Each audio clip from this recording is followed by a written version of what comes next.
Tay Capone, how's it going? What's going on, bro? How you going on, Cam? What you on? Man, I'm going good, man. Everything is good. Staying busy, man. It's that time of the year where, YouTube heats up. There's a lot going on. Yeah, man. So I'm just gonna start off with some of the news that I just seen coming out, man. This recent news: Chris Sean Rock is at a parade in Compton. She's doing the parade, and then I guess after the parade, she's hanging out in a Crip hood. And if you seen just a few weeks ago, she was saying some disrespectful words about the Crips, and she ended up getting jumped in this Wow. Crip hood by the chicks. You didn't see this? No, I did. I did see it. I did see it. What did you think? Man, so she been talking badly about the Crips is what you saying, though. So there's a disrespectful word that people call Crips. I don't want to say it. Right. It starts with a C also though. Right. And she was like playing with the word, acting like she didn't know what the word meant. There was actually I think it was the 20 verse 1, and so it was a Crip she was also playing with, and then they was talking to her about this at the park Right. afterwards. Oh, I seen that. I know what words you talking about too, folk. I seen that. Yeah.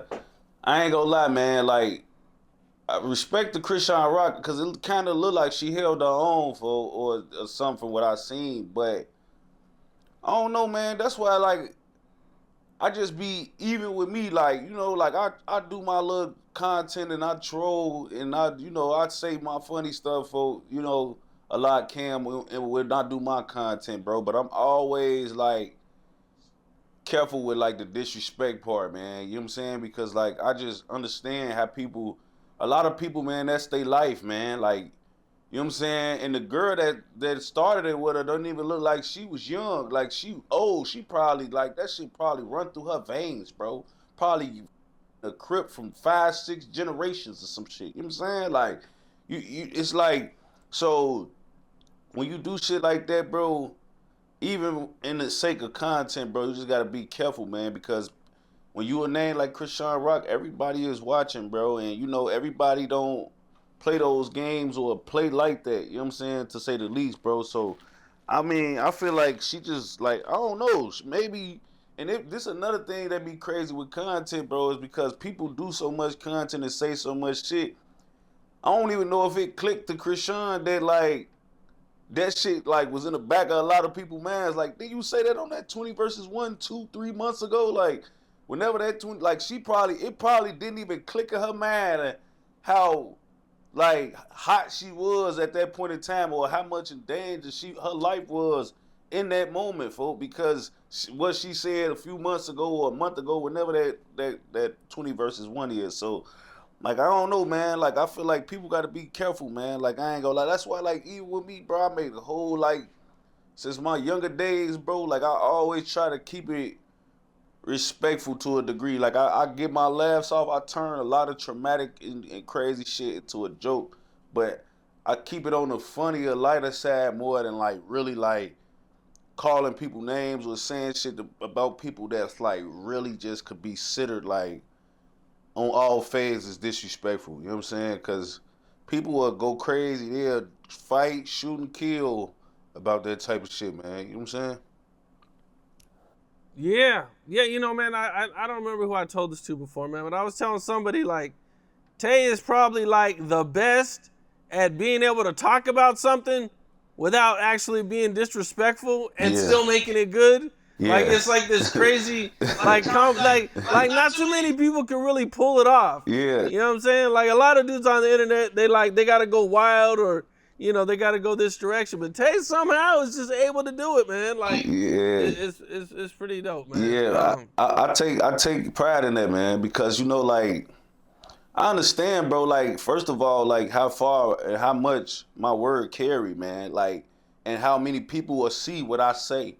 You know what I'm saying? So what I say about anything or anybody is gonna touch the masses, bro. So when I'm speaking, I always try to speak in a way where at least like I'm not hurting nobody or something like that, because I know how much damage they could do to people. You know what I'm saying? Or how in their feelings, a lot of people could get about that, and probably rightfully so.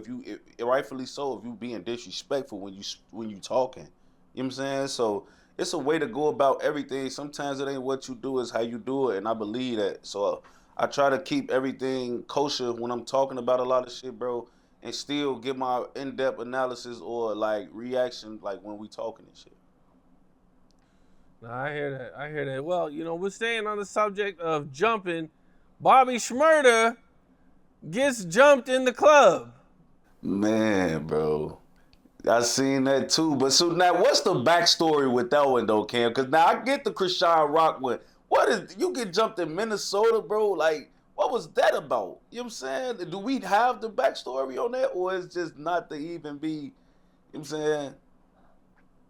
We don't really have the real reason this happened, man. Because I'm gonna be honest, like Bobby Shmurda, bro, he's from New York. I don't know how many times or how many concerts he's had in Minnesota. I don't know if it was a personal issue at the club or not, man.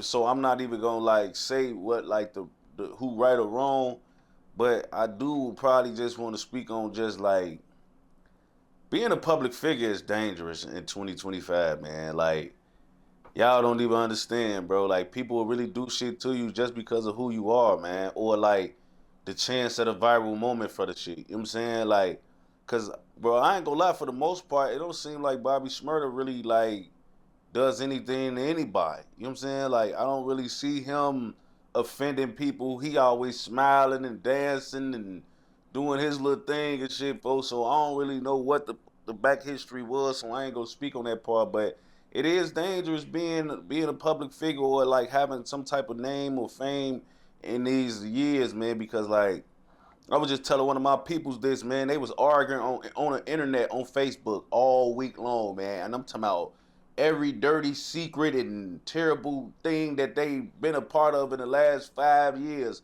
was coming out.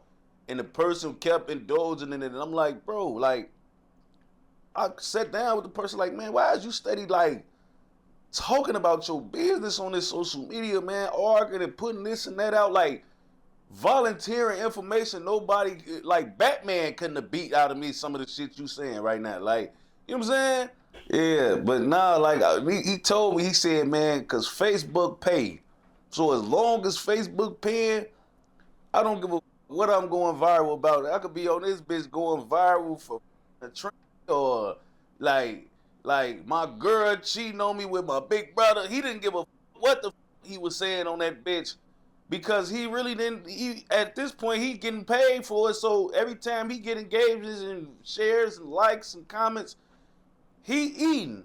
So that it clicked to me then. I knew this before, but it even made it more surreal then. Like, man, bro, like people will do anything for clout or anything for money or anything for a viral moment. And like I said, I don't know what the real reason that night in the club happened. So I can't speak on it. So I'm just speaking on like how hard it is being a public figure right now. That for all I know, Bobby Shmurda might have did some crazy shit in the club or something that a nigga didn't like or that got him jumped. But I don't know that, so I ain't gonna make the assumption. So I'm just speaking on like, So this is what they got right here on TMZ. They're okay. reporting an eyewitness.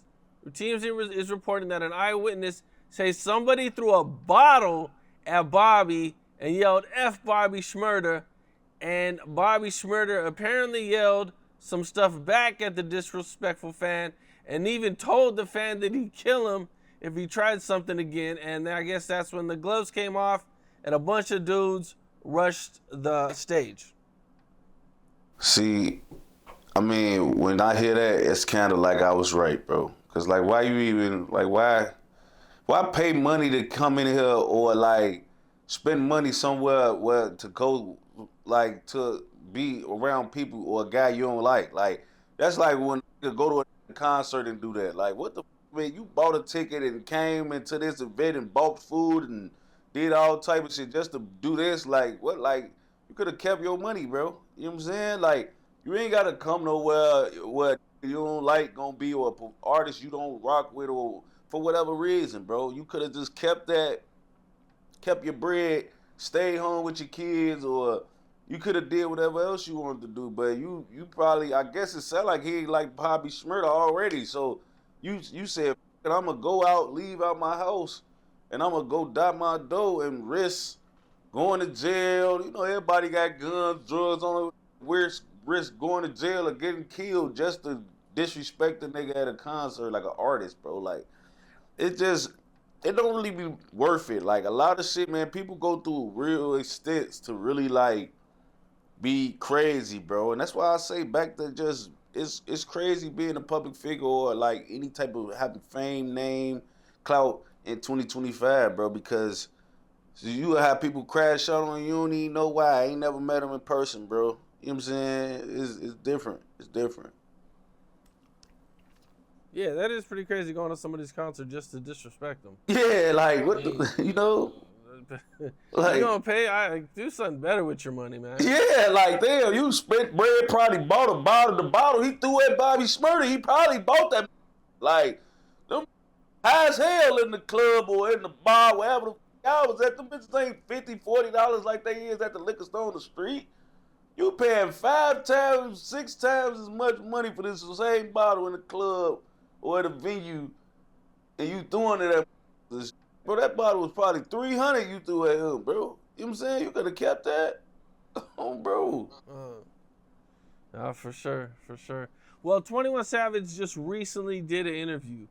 And in this interview, he said that he tried to squash the beef with Youngboy and Durk. And he kind of hinted that, like, he had YB on board, but he couldn't really talk to Durk because Durk is in jail. And, you know, he tried to talk to some OTF guys, but he just couldn't get it done. Right. What's your thoughts on that, man? How hard would it be to get something like that done? Shit, damn near impossible, man. You know what I'm saying? And I'm not even being on no negative Nancy shit. First of all, I believe 21. That's the type of shit he be on. You know what I'm saying? Like, but on that note, it's just probably impossible, man. Like, that's why I swear to God, bro, like, Cam, like, just to get personal real quick, bro, I swear to God, even in Chicago, bro, like, the young out here, they rock with me. You know what I'm saying? And it be a lot of young that I be knowing, whether they my relatives or I grew up with they big homies or like we jammed on some type of level at some point in our life in the city. We crossed paths, bro. And I swear it's like I know everybody in my city. And because of that, I'm always in these like in between shit because I be trying to stop shit from happening with before bloodshed, bro. You know what I'm saying? Like, I be talking to young, they be beefing or arguing on the net, but I got connections with his big homies and I might know one of you know? So I'm trying to squash shit before these start really smoking each other because once that, bro, it just becomes almost impossible because now we got pride, bro. You know what I'm saying? We got pride in a way and we all men. You know what I'm saying? Even the young YNs, they men. You know what I'm saying? They out here doing more gangster shit than these older, bro. So, like, once blood is shed and gets shot or killed, bro, everybody pride is at stake now. Because now you is in your ear that's telling you, like, woo-woo died for this. You know what I'm saying? Or woo-woo got 50 years for this. You know what I'm saying? Like, woo-woo, now you got other who ain't even sliding with you or got nothing to do with the shit infiltrating your mind, you know what I'm saying? And making you feel like you basically pussy if you come to the table with some shit. You know what I'm saying? To get the, man, you know, if Vaughn was here, he wouldn't want this and, you know what I'm saying?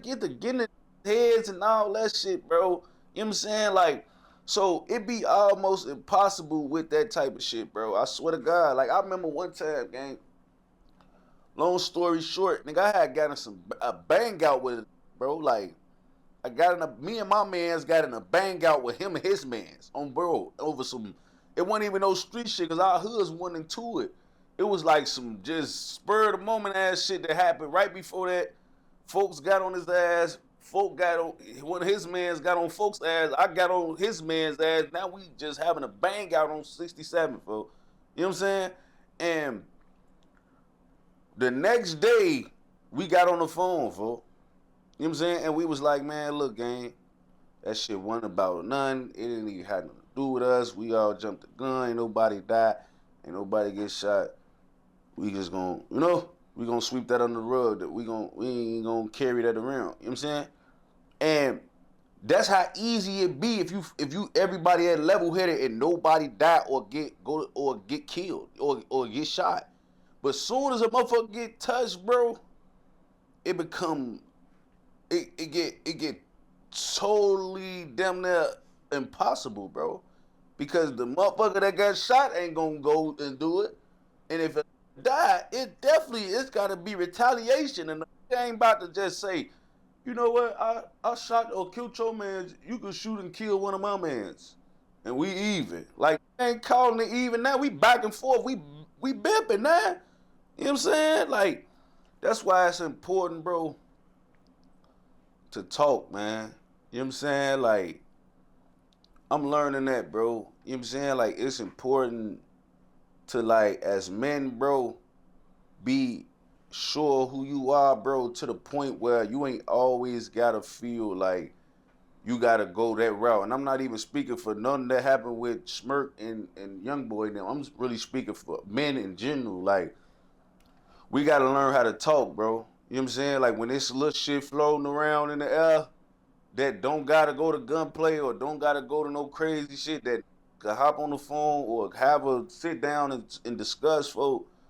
We just gotta start trying to do that, folks, as much as possible, folks, while we can, bro. Because once shit hit the fan, we can never do that again. You know what I'm saying? Like, these talks we could have had before it got bloody, we will never be able to have these talks again once blood is shed, bro. So right now, while it's not bloody, let's all, like, get our minds right and remember, like, we all men. We all could bust our guns and get wild, folk, but it ain't, that shit ain't even, it don't mean nothing.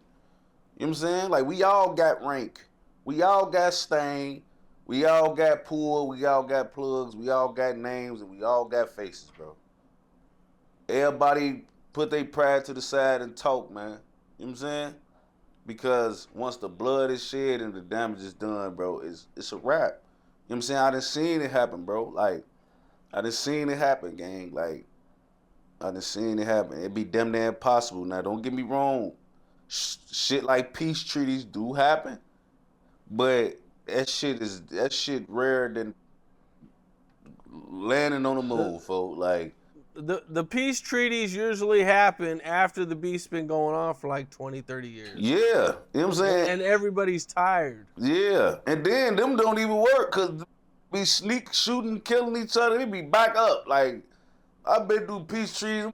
They last 30 days, bro. Like, that shit just, you know what I'm saying? It's so hard to get everybody on board when the rubber meets the road, bro. That it's just important to get in front of a lot of it, bro. That's what I be trying to do nowadays with these young. I try to get in front of it because I can already see y'all sliding on each other. I can see it.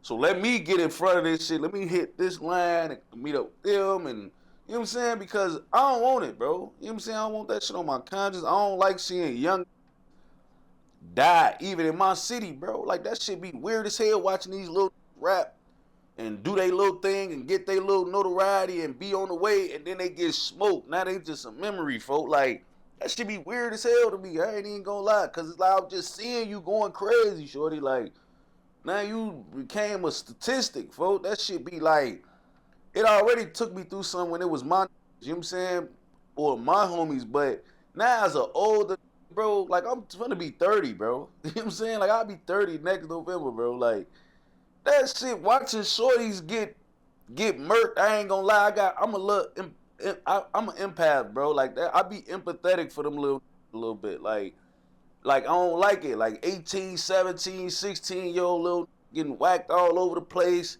22, 23, 24, like, potential wasted. That shit be like with me a little bit. I ain't even gonna lie, bro. That shit be like, damn, you just had all the potential in the world. Cause most of these, just even compared to Smirk and Youngboy and them and they camps, bro. Look at all the potential wasted with this shit, bro. These got hella all these got talent, bro. You know what I'm saying? All got money, talent, and everybody spending their time fighting, all their time and effort and money outside of music, fighting cases and beating cases and burying their homies and like all type of ancillary shit that we don't even need to be spending money on. We all rich and turned and own, and we already beat the streets because that's how we got our deals. You know what I'm saying? So that should just be like a lot of energy that don't even need to get exerted, bro. You know what I'm saying? So I believe 21 tried to do that shit, bro, but I definitely for sure know at this point it's damn near impossible, folks. They done caught cases on each other already. Tim beat Von shit. Von fighting Lil Pap shit right now. Like, and died in, went to jail about this shit. It's really that now. Now, you mentioned like being an older homie and trying to step in and stop some of these beefs early on. Now, one thing that I always tripped out on was that, the two sides in your area had a lot of family. Yeah. And a lot of cousins and this and that, man. I mean, at no point, no one tried to step in and stop you guys before it was too late? Or did it just get out of hand so fast that nobody could do nothing?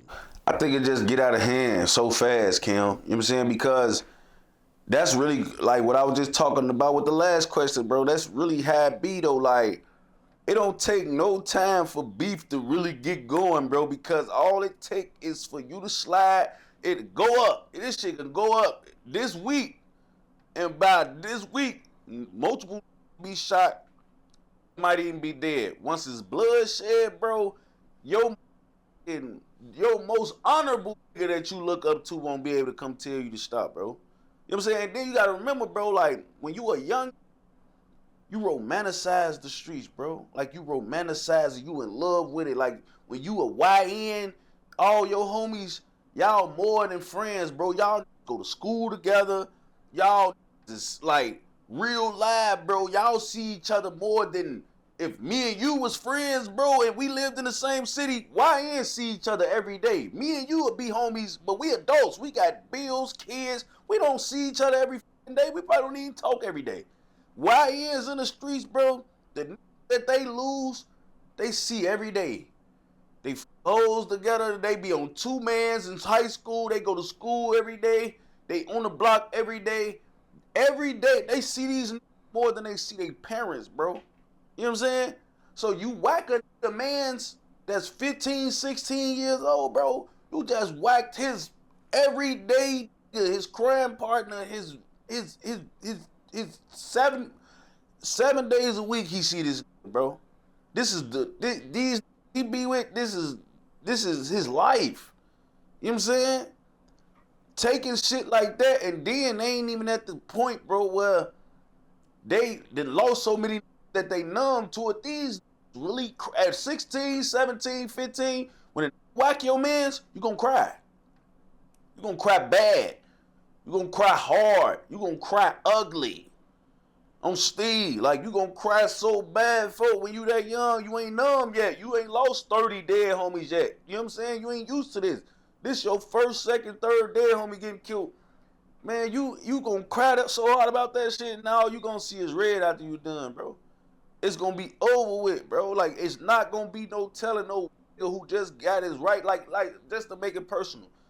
They killed LA when I was 16 years old. Mind you, I was already used to, our beat was so bad. LA wasn't even my 5th dead homie. Wasn't even my 10th, I don't think. On Benny, just to count the other hoods that we was clicked up with, like the O and all that, he wasn't even probably my 10th. But that was my right-hand man's, bro. You know what I'm saying? And when that shit hurt, bro, when they killed folks, man, that shit hurt so bad, bro. I was questioning God. I don't question God, bro. I was questioning God, gang. Like, I'm like, why would you do this to us? Like, do this to me and my block? Like, that shit hurt so bad, folk. All I could do is want to spit something. Like, all I could do, man, is want to shoot a mama if I catch her. Like, bro, I swear to God, that's what type of pain it put you in, man. So once the beef start, Cam, bro, you really can't really do nothing about it, bro. Nobody, the most honorable street can't do nothing about it, bro. You know what I'm saying? Because at the end of the day, bro, what's gonna happen is, folks, gonna walk up to one of these young and say, bro, hey, young man, I know what just happened, but we finna get this money, man. We finna that shit. Ooh, he gonna get killed too. You know what I'm saying? Walking up to a who best friend just got killed at 6, and he's 16. You telling the squad shit before you get your get back. You sound like you one of them, man. You know what I'm saying? You talking to a, you sound like a who you on their side. You trying to stop us from killing them after they just killed one of us. No, bro, you finna die too. You telling me not to get revenge and avenge my homie? You telling me to tuck my tail? You telling me to bitch up to these? Around, get your ass walked in a dark alley somewhere and get your brains blew out, folks. On Biddy, I ain't gonna lie. So it just to get out of hand quick, Cam. I ain't gonna even about. Now, did you see this AI King Von song called Diddy Party? What? Oh no, I did. Somebody sent it to me, man. Yeah, I seen it. What'd you think? Bro, AI getting spooky, bro. I'm not gonna lie, like. I feel like I'm throwback because I don't use AI for nothing, bro. Like I'm one of the last people probably in the world who don't use AI on a daily basis. Like I don't use Grok, ChatGPT, like some shit I be feeling like, man, bro, I don't know, man. Like I'm gonna be honest with you, like I be seeing the negativity about certain shit before I see the positivity in it. Like I remember when Clubhouse first came out, back when people was just using Clubhouse for actual business, bro. I refused to make a Clubhouse because I seen the potential of it. Like, bro, people was gonna be using that shit to go and talk shit about each other in a minute because they don't gotta put their name or face or they don't gotta be in person, folks. And when you don't gotta be in person, you know what you subject yourself to? Getting tweaked away by random you never met, that you'll never meet, that you'll never see. So you know what? I'm not finna be on my, yeah, bitch ass, you's a bitch, woo, and we never gonna bump across each other, bro. I see the potential in it. And a year or so later, that's what Clubhouse was, bro. In a room, screaming and hollering at each other and shit, and just being crazy in that bitch. So I'm just like, you know what? I ain't gonna do it. And with the AI shit, bro, I see the potential. Like, bro, right now, making songs and funny shit with it. In a minute, the police gonna be using that shit to say, ain't this you on camera shooting this person? The whole time it's not even you, it's AI. It's AI you shooting fucker, bro. You know what I'm saying? Like, they got a video of you shooting, but it's AI. You know what I'm saying? You was probably a bitch when this shit happened, but they ain't got nobody else to put it on. They don't got no concrete evidence, even for using AI. You know what I'm saying? Like, I'm telling you, bro, we gonna get to that point because it's already getting to a certain point where it's like, bro, AI becoming too real. They put Martin Luther King and Morgan Freeman and all type of voices and people and shit, bro. That shit be looking so real. I'll be having to be like, whoa, bro, this shit getting weak. The technology getting too raw. You know what I'm saying? And the shit not, people use AI and the shit is not even, AI is smart, bro, but it's not, it can be incorrect also. I seen somebody, I was just on Twitter last night. It's crazy you brought this up. It was a video on Twitter where it was a frozen alligator, bro. And the alligator was literally in a block of ice. He was in ice, that was water that was fully frozen, bro. But his snout was sticking out of the water, right?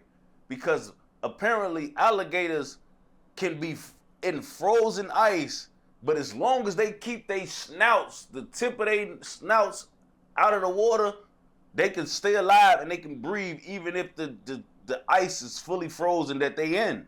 You know what I'm saying? And somebody tweeted under the reply to the picture and asked Grok, I don't know if you be on Twitter or not, but you could literally reply to a picture of something on Twitter and ask Grok, which is like Twitter's AI thing. You can ask Grok, like, is this real? Somebody asked Grok, like, is this real? Grok said that was a beaver, not an alligator.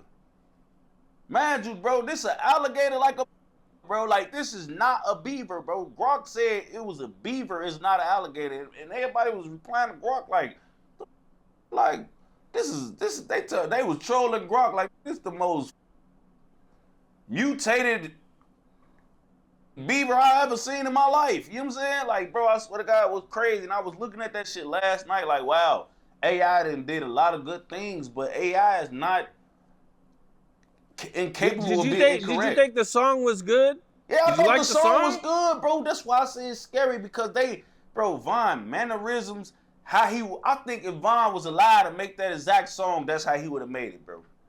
That's the crazy part. Right. Like, I swear to you, like, if somebody out of OTF camp would have came and told me, listen to this Von Diddy Party song he made, like, I would have totally believed that he made this track, bro. Like, that shit crazy. He got a song with Von in L.A., with L.A. Capone and Von, bro, out here, bro. And the song is just like, both of them sound, it shit them that brought tears to my eyes, gang.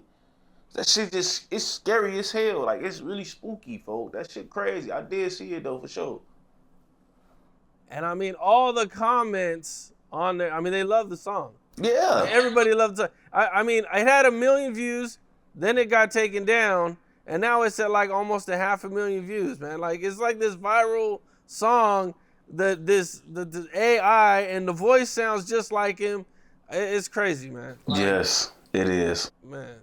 I mean, we're getting to a point, like you said, man, where like you're not even going to need the person to make, you know what I'm saying? I think Beanie Siegel was going to use, you know, because he got shot, so his voice isn't the same. Right. He was going to use AI. He was going to do the writing, but use AI for his voice.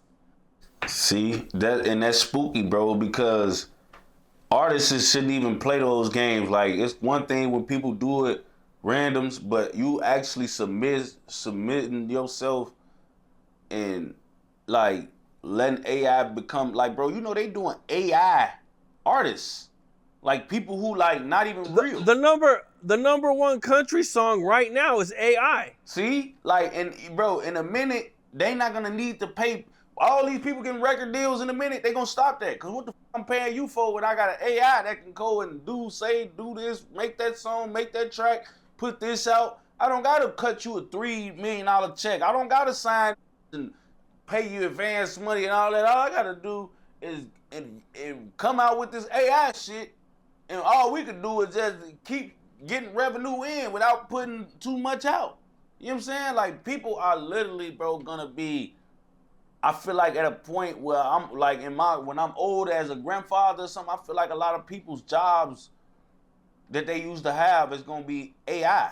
You know what I'm saying? It's not gonna be real people. You know what I'm saying? They already kind of doing the shit right now with the shit where they sourcing a lot of people's jobs.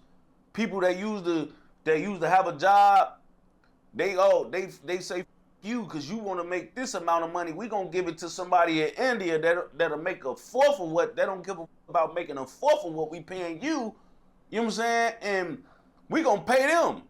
That ain't AI, but that's a form of people losing their jobs for these bigger businesses and companies to save money, bro. You know what I'm saying? Because they know they can take you in America where you got all this privilege and you want to be paid this and this a minimum wage and this and that. We gonna give your shit to one of these Indians or some shit that'll work for $7 an hour instead of $21 an hour. You know what I'm saying? Like, that'll work, that'll do it and won't bat an eye. That'll do it happily. You know what I'm saying? So now when this AI shit get to coming around, bro, it's gonna be a lot of people in a lot of these industries and companies and businesses losing their jobs to computers, bro. You know what I'm saying? So it's spooky to me, man. It's spooky. It's a spooky world we live in, man. AI done did a lot of great things, like I said, but it's gonna fuck up a lot of people, man. I think so. No, I agree, man. AI is coming, man, and there's nothing we can do to stop it, man. So you gotta try to figure something out that AI can't easily duplicate, you know, that is gonna make you last, man, because a lot of stuff is going away. I wanted to get in, you know, to Bayzoo, man. R.I.P. Bayzoo, he passed away. No doubt. Not too long ago. What was your relationship like with Bayzoo, and what was your thoughts when you first got the news? I know Bayzoo. I knew him and shit for forever. You know what I'm saying? R.I.P. to Bayzoo, but that shit was just crazy, man. On Steve, like I ain't even gonna lie, fo. Like it kind of like I probably said this a few times on your platform, but when certain die, bro, it just wake you up. You know what I'm saying? Don't mean like everybody death don't hold weight, but certain bro, they've been around so long, they've been involved in so much and overcame so much that they almost build this aura around them like they gonna be here. You know what I'm saying? Like, you know what I'm saying? And when you a guy like Zoo who got the type of face and name and type of like the type of even way people look at Zoo out here, like Zoo not an easy kill, bro. You know what I'm saying? And when that's known for busting their guns or known for handling their business, get killed, bro. It's almost like it kind of like show you. I remember when T. Roy got killed. That's how I was feeling. Like, damn, bro, I really got up on Troy like that. Like, you know what I'm saying? Cause it just was like, damn, bro. If they see you, they usually scared of you. You know what I'm saying? And if they not scared of you, bro, they know that you packing and you toting and you ready. So if they try to kill you, they gotta be ready to die. You know what I'm saying? They got to be prepared to die to try to kill like Troy, folks. You know what I'm saying? Because like it's 100% chance he got his pipe on you and he on point ready to go if anything happened. You know what I'm saying?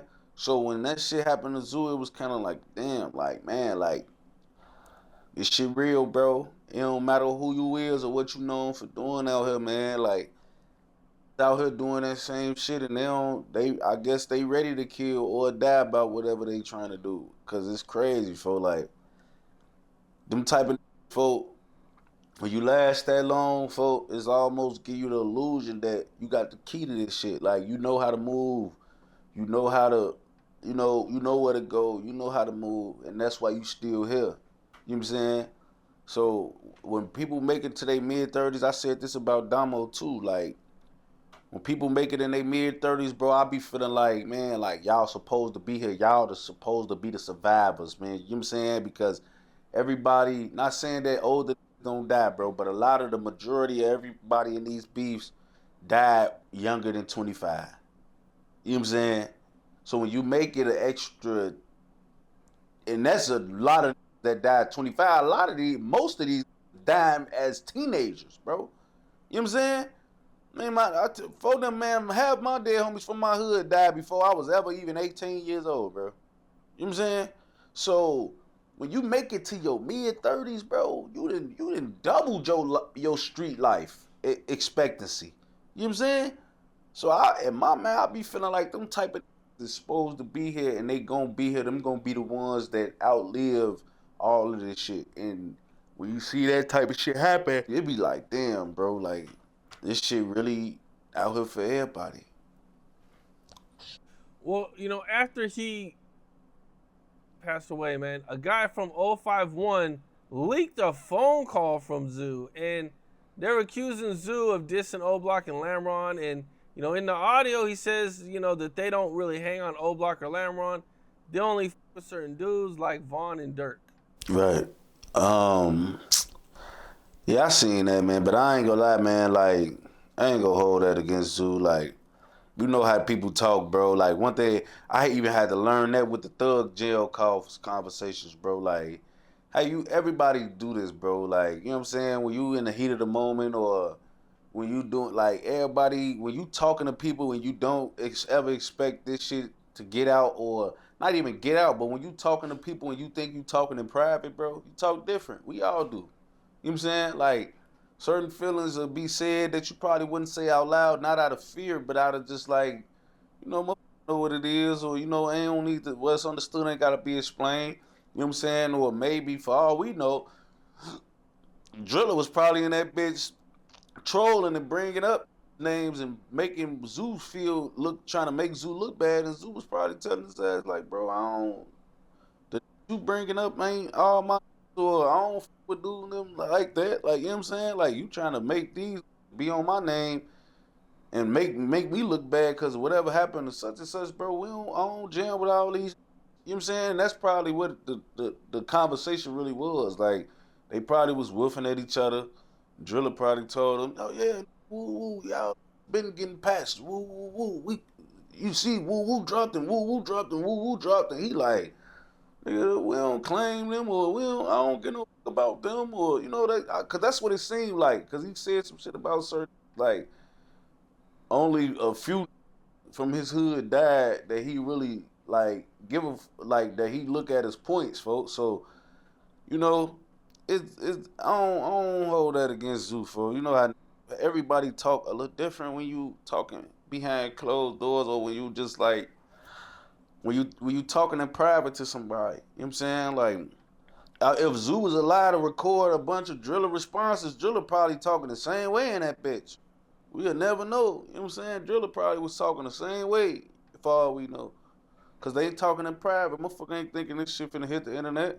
They obviously been had this talk cause it ain't come out when he was alive. You know what I'm saying? So this shit been said. You know what I'm saying? So they probably do that more often than we even know, bro. You know what I'm saying? So I don't really hold that against folks.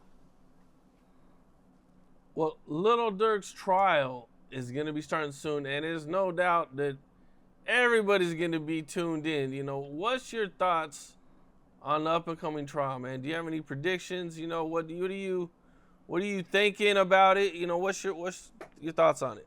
I ain't really got no predictions, bro, cause I ain't gonna lie. Like when I see with Fed charges, bro, and like these type of charges, bro, I be on a let it play out basis, bro, because like my daddy went to the feds. I got a lot of that went to the feds, and one thing I know about the feds, bro, is they don't have to really give you everything they know until you really take them to trial, folks. And they ain't talking about just declaring we going to trial. I'm talking about because you could take an offer from the feds up until the day of your trial. You know what I'm saying? Like the day your trial start, you can take a plea. You know what I'm saying? The day before your trial start. Once you really put them through that, just like remember the Diddy case. We knew a lot of little shit about Diddy case that was like made public, or like that TMZ or get a shade room. But a lot of the real actual like specifics came out as he was on trial, as he was actually at court, at them dates, when everything had to be exposed. We got a lot more clearer image about what was going on with Diddy. You know what I'm saying? Because when you Diddy or even Schmirk, like, your name, a lot of these, I see Schmirk name probably every day on the blog, bro. Every day. Every day, literally. And half the time, I'm not even sure if the shit they saying is even newsworthy. Like, it don't matter. Like, they will be like, breaking. Durk took a shit. Like, that's what it be looking like to me. Like, The one, Durk cut his hair. yeah, like, come on, like, what the, like, oh, okay. You know what I'm saying? Whatever. Like, okay, cool. Like, I guess we just, everything Smirk do gotta be front page breaking news. We gotta act like it's hella story worthy. You know what I'm saying? So I understand that it's just a lot of fluff when it come to his case or with him on social media when you that big. You know what I'm saying? So I really usually like sit back. I've been sitting back, letting it play out, and just letting the chips fall where they made. You know what I'm saying? And whatever comes out from it, I really know then how I feel. You know what I'm saying? But at this point, bro, I just letting the shit, fall, let the chips fall, man, because it's that shit deep. You know what I'm saying? And they've been working on this shit for a while. They coming at him from a lot of different angles, using a lot of different people. You know what I'm saying? And it seemed like a umbrella worth of shit, like a conglomerate worth of shit, bro. You know what I'm saying? They bringing all type of people in and using this and using that. They trying to insinuate that they got him from all different types of angles, but I be on TikTok and shit, and I be seeing like some of these lawyers that got TikToks. They be speaking on like Schmirk case and shit, and they said like, one thing the feds do is they do a lot of bluffing, man. You know what I'm saying? And eventually, whatever the fuck they do have, gonna have to be proven in court. They could drag this shit out and drag this shit out and try to make the world, and because a lot of people try to win a court of public opinion and scare people too, bro. Like, and I think the feds do that too. Like they leak out certain shit, let certain shit hit the streets, so everybody, including Smirk parents and baby mamas and kids, can see all this supposed evidence they got against Smirk, and maybe spook Smirk or spook his family or spook the people involved on this case into somebody taking a deal or somebody doing something, bro. Like, I feel like people do that. I feel like everybody does that in positions. The NBA general managers and shit do it. When they want certain shit to be heard, they leak out shit to reporters, let the reporters cover it, make it a scene, and they hide behind. I never said that. Well, you put the information out and let the right people that was gonna put it out hear it, and now it hit the streets. It's like when people request trades. It's like Giannis. Giannis right now, he ain't never requested a trade, but every weekend it's a new. Giannis want to be traded to the New York Knicks, and Giannis might be, and Giannis go there. I never asked to be traded. Yeah, you know what? You right. You never asked to be traded, but nigga, we ain't dumb. Nigga, you New York Knicks and the Milwaukee Bucks wasn't just having phone conversations without your blessing, motherfucker. Like, ain't nobody gonna be on the phone trying to trade you unless you really gave that impression. You know what I'm saying? So some way, somehow, you didn't say it out of your mouth. You had your team leak it to a beat writer or a reporter or a journalist. Now it's out. It ain't come from you, but it's out. You know what I'm saying? And I feel like the feds do shit like that too, bro. They leak little shit out and leak this and that. And because I just seen even something they said, I remember some months ago they were saying that it was a threat on somebody's life, and the judge or some shit like that, and it was supposed to came from somebody out Smirk Camp, right? And then they come out, oh, it was not, they come out now, oh, that was not Smirk Camp. It was supposed to be somebody who had nothing to do with it. You probably knew that when you tried to make the case saying it was Durk Camp. You know what I'm saying?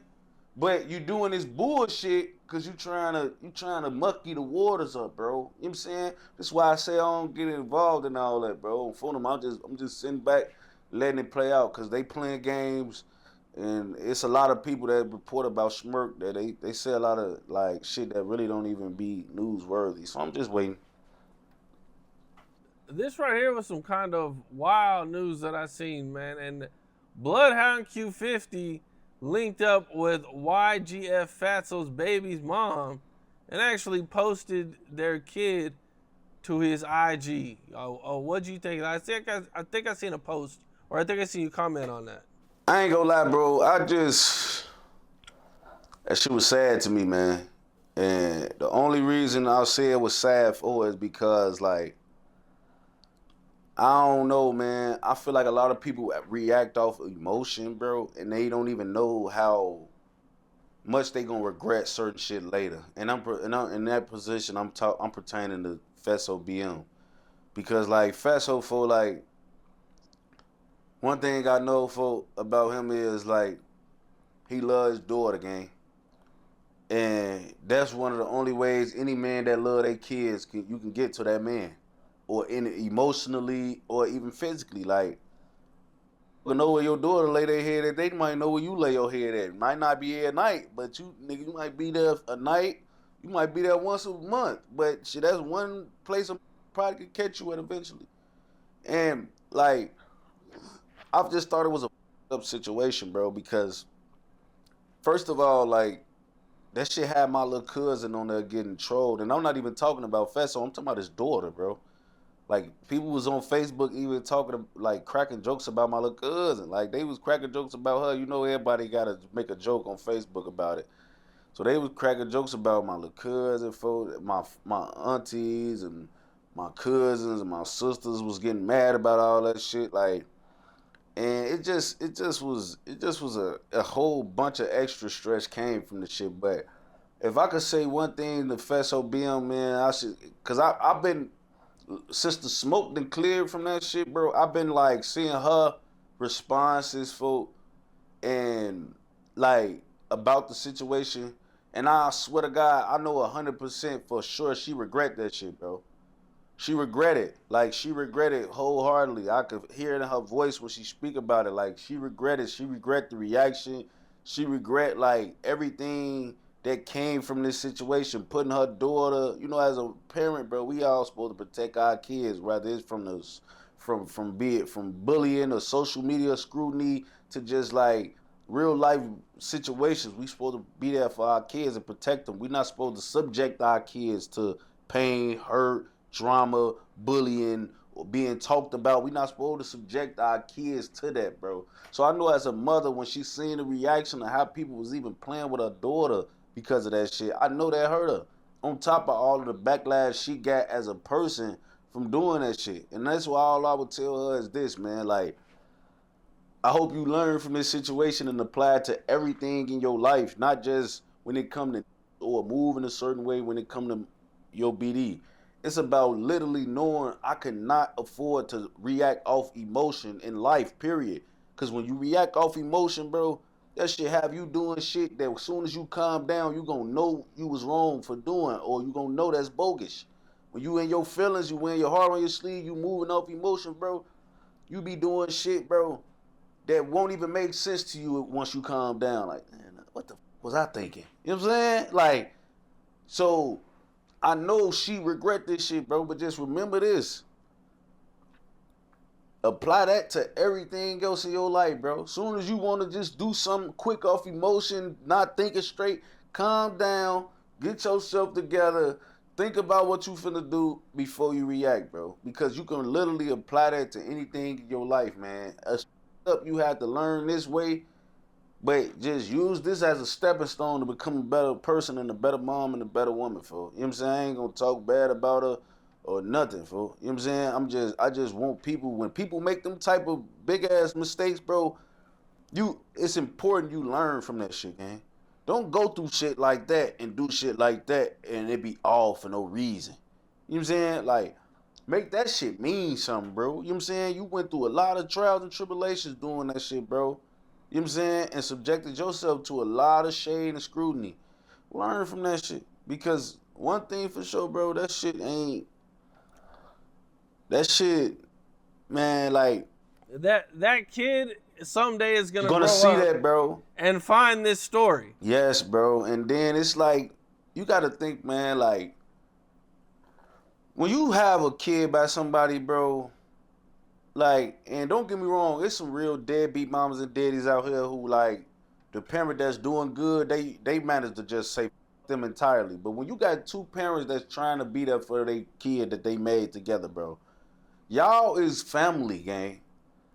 Y'all are family, and y'all are gonna know each other for the rest of eternity. Y'all names will forever be intertwined, bro. This is not no that you could do this to that in a year you won't even know or give a fuck about. This is a that you are gonna have to see and deal with and co-parent with for the rest of y'all lives. You know what I'm saying? So when you make these type of errors, folks, and y'all got a 1-year-old, bro, y'all got eternity left for this shit, bro. You got eternity left for not the situation, but just an eternity of you needing to depend on him at some point. You needing to call him at some point. You needing to ask him something, or need him to pick her up, or need him to buy this for her. You're gonna need him. You know what I'm saying? And this shit not gonna change. When she 18 years old and need her tuition paid for, if she don't get a scholarship, you gonna need him. You know what I'm saying? When she need to go back to school clothes and everything ain't, when she ain't one no more, now she 13, and the shit that used to be, her shoes used to be $12 or $20 and $40, now the motherfuckers $200. Now she won't design the shoes. She ain't trying to keep wearing dunks and all of that. Now she want to get fresh. You gonna need baby daddy to come through. When she 25 years old and life kick her down, because life kicks everybody down at 25. And you need to pick your daughter back up, you gonna need her daddy to be there, bro. You know what I'm saying? And this is, I feel like, what a lot of people don't think about, man. Like, you gotta think about the forever when you dealing with the family, bro. And what Jay-Z say, nobody wins when the family feuds, bro. You know what I'm saying? Nobody win, bro. Nobody win. So you gotta remember that shit, bro. Like I'm like, man, you gotta understand, gang. Me and her going be in this going regardless how I feel about him right now, how angry I am, I'm doing the shit that I'm doing and doing all this extra publicity stunts and shit. But when all them that I was doing them publicity stunts with get tired of, you know, playing along with this shit, they can walk out of my life. You know what I'm saying? These could cut you off. They don't got no attachments. You know what I'm saying? So you up the only who is literally attached to you at the hip. These other, they don't got attachments. They don't have nothing. They can wake up and say you, block you, and delete your ass out their life like you never existed. But then you play with on that internet, bro, you're gonna have to deal with him forever, gang. You know what I'm saying? So don't put no extra negativity in your own life or make your own life harder, bro, because this is literally your life when it come to him. He gonna be around forever. So that's all I tell her though. But man, she young too. You know what I'm saying? And I had to think about that too. Like she young too, so I don't even want to just like hold it against her folk. And I hope they situation get better for my baby cousin's sake. But that shit, I don't hold it against her. But it definitely was crazy. Now, one of the most shocking moments that recently happened in drill is that Mimo linked up with Yella and Ruga. He did a couple interviews with Yella, took some pictures with Ruga, man. You know, this was kind of big. I think mostly everybody who's tuned into the drill movement knows about Mimo and Ruga and their history. So what was your first thoughts on this, and what would you think when you seen it? I mean, I respected it, bro. You know what I'm saying? Like, it's a lot of shit working at hand when you do that type of shit, man. Like, I feel like all of those, they they been on the internet and been public figures, social media guys for a while now, so they know what come with even doing what they do. They know how the internet gonna react. They know how they hoods gonna react. They know how certain around them even gonna react. You know what I'm saying? So to know everything that you know and then still come out and even, you know, still come out and even do it, it take a certain type of, you know, to do that. So you gotta have some big balls, no diddy, to even, you know what gonna come behind that shit and you still pop out and you do it. You know what I'm saying? There was a lot of people that didn't like what they did, bro, and they knew that was gonna be a thing. A lot of people on the net had a lot of crazy shit to say. They knew that was gonna happen. A lot of the backlash that came from it, they knew 100% what was gonna be done, and they still did it. So that's kind of gangster, bro. And another thing, I even had to tell some of the guys in jail, man, because some of the folk from jail, they called home and they was mad about that shit. You know what I'm saying? But I had to tell bro them, like, who the is we to say that? You know what I'm saying? Like, I had to tell bro them that. Like, sometimes in this life, bro, we get too entitled. You know what I'm saying? Like, Lil Steve, yeah, he our dead homie. He from our block. That's his little brother. We don't love him more than Mimo. You know what I'm saying? No matter how much we want to, oh man, Lil Steve died for this shit. He know that. We could never love Lil Steve more than Mimo love Lil Steve, bro. You know what I'm saying? No matter how entitled we want to feel to Lil Steve, bro, they has been together from Lil Steve being born to the day he died. You know what I'm saying? We could never love that man more than he love him. So if he able to swallow that, bro, and he able to do that, bro, who the is we? Most of us met Steve a year and a half before he died, bro. We don't love him like Mimo love him, bro. Lil Steve moved in our hood in 2010 and died in 2011, bro. He just did so much, bro, in our hood in that quick time span, bro, that he became a real member and a real face quick. But we didn't know Steve 2 years, bro. We didn't know Lil Steve 2 years. He wasn't like most of us where it was like we was born over there and shit. Folks transferred to my school that I was going with, Bessie Rose, bro. So however from my hood think they feel about Lil Steve, Y'all better remember, a lot of us just met Lil Steve before he got killed. Like, that man, but he knew him 14 years. You know what I'm saying? And that's blood, mama, daddy. That's a different type of love, bro. So I just told motherfucker, like, if he could stomach it, and he could, you know what I'm saying, do that, bro. Who the fuck is we to say anything? That's just how I looked at it. We can't get too ahead of ourselves, bro. That's his family. We just his homies. You know what I'm saying? So if he could do it for his mama and his peoples and his family and his sisters and they cool with all that shit, who the fuck is we? When I interviewed Yella and Mimo, I asked them what they thought Duck and Vaughn would have thought about them linking up. And, Mimo was pretty much, he didn't think Vaughn would like it, but he was like, you really can't predict how a person is going to be in the future. And Yella was like, well, Duck was on his way to wanting that, and he went out and he made Chicago Legends. And so, what are your thoughts about, what the homies that have passed away, like Vaughn and everybody else, would have thought about this? Okay, yeah, I definitely agree with both of their takes. I think Duck would have saluted it honestly because he was kind of on his way. I don't think Vaughn would have liked it one bit, and I'm just being completely honest because I just talked to him and I know where his head was at with all that shit. You know what I'm saying? And try and getting Vaughn here, Vaughn wouldn't even discuss that type of shit no more. Like he just wouldn't even discuss it. You know what I'm saying? So I know Vaughn wouldn't have liked it, but at the same time, like, I mean, doing what a nigga, I think Vaughn would have even loved Mimo enough though he probably would have been irritated as hell about that. I ain't gonna lie, but Vaughn loved Mimo, fool. He probably would have eventually been like, you a hoe, fool. Like, you my brother, but you a hoe for that. You know what I'm saying? Like, that's how Vaughn was. Like, he'd tell you, like, bro, I love you, but you a hoe for that. Like, we don't never do that on Biddy, but that's still, you still my mans. That ain't like that on phone them. You know what I'm saying? Because that's just how folks was, fool. But I think, like, they had a bond, fool, and get over that type of shit anyway. Like, you know what I'm saying? Because Vaughn, I don't think would have let that shit trickle down to him. So it ain't like it probably what it would have did if Vaughn was alive. It would have meant a lot less. I ain't even gonna lie.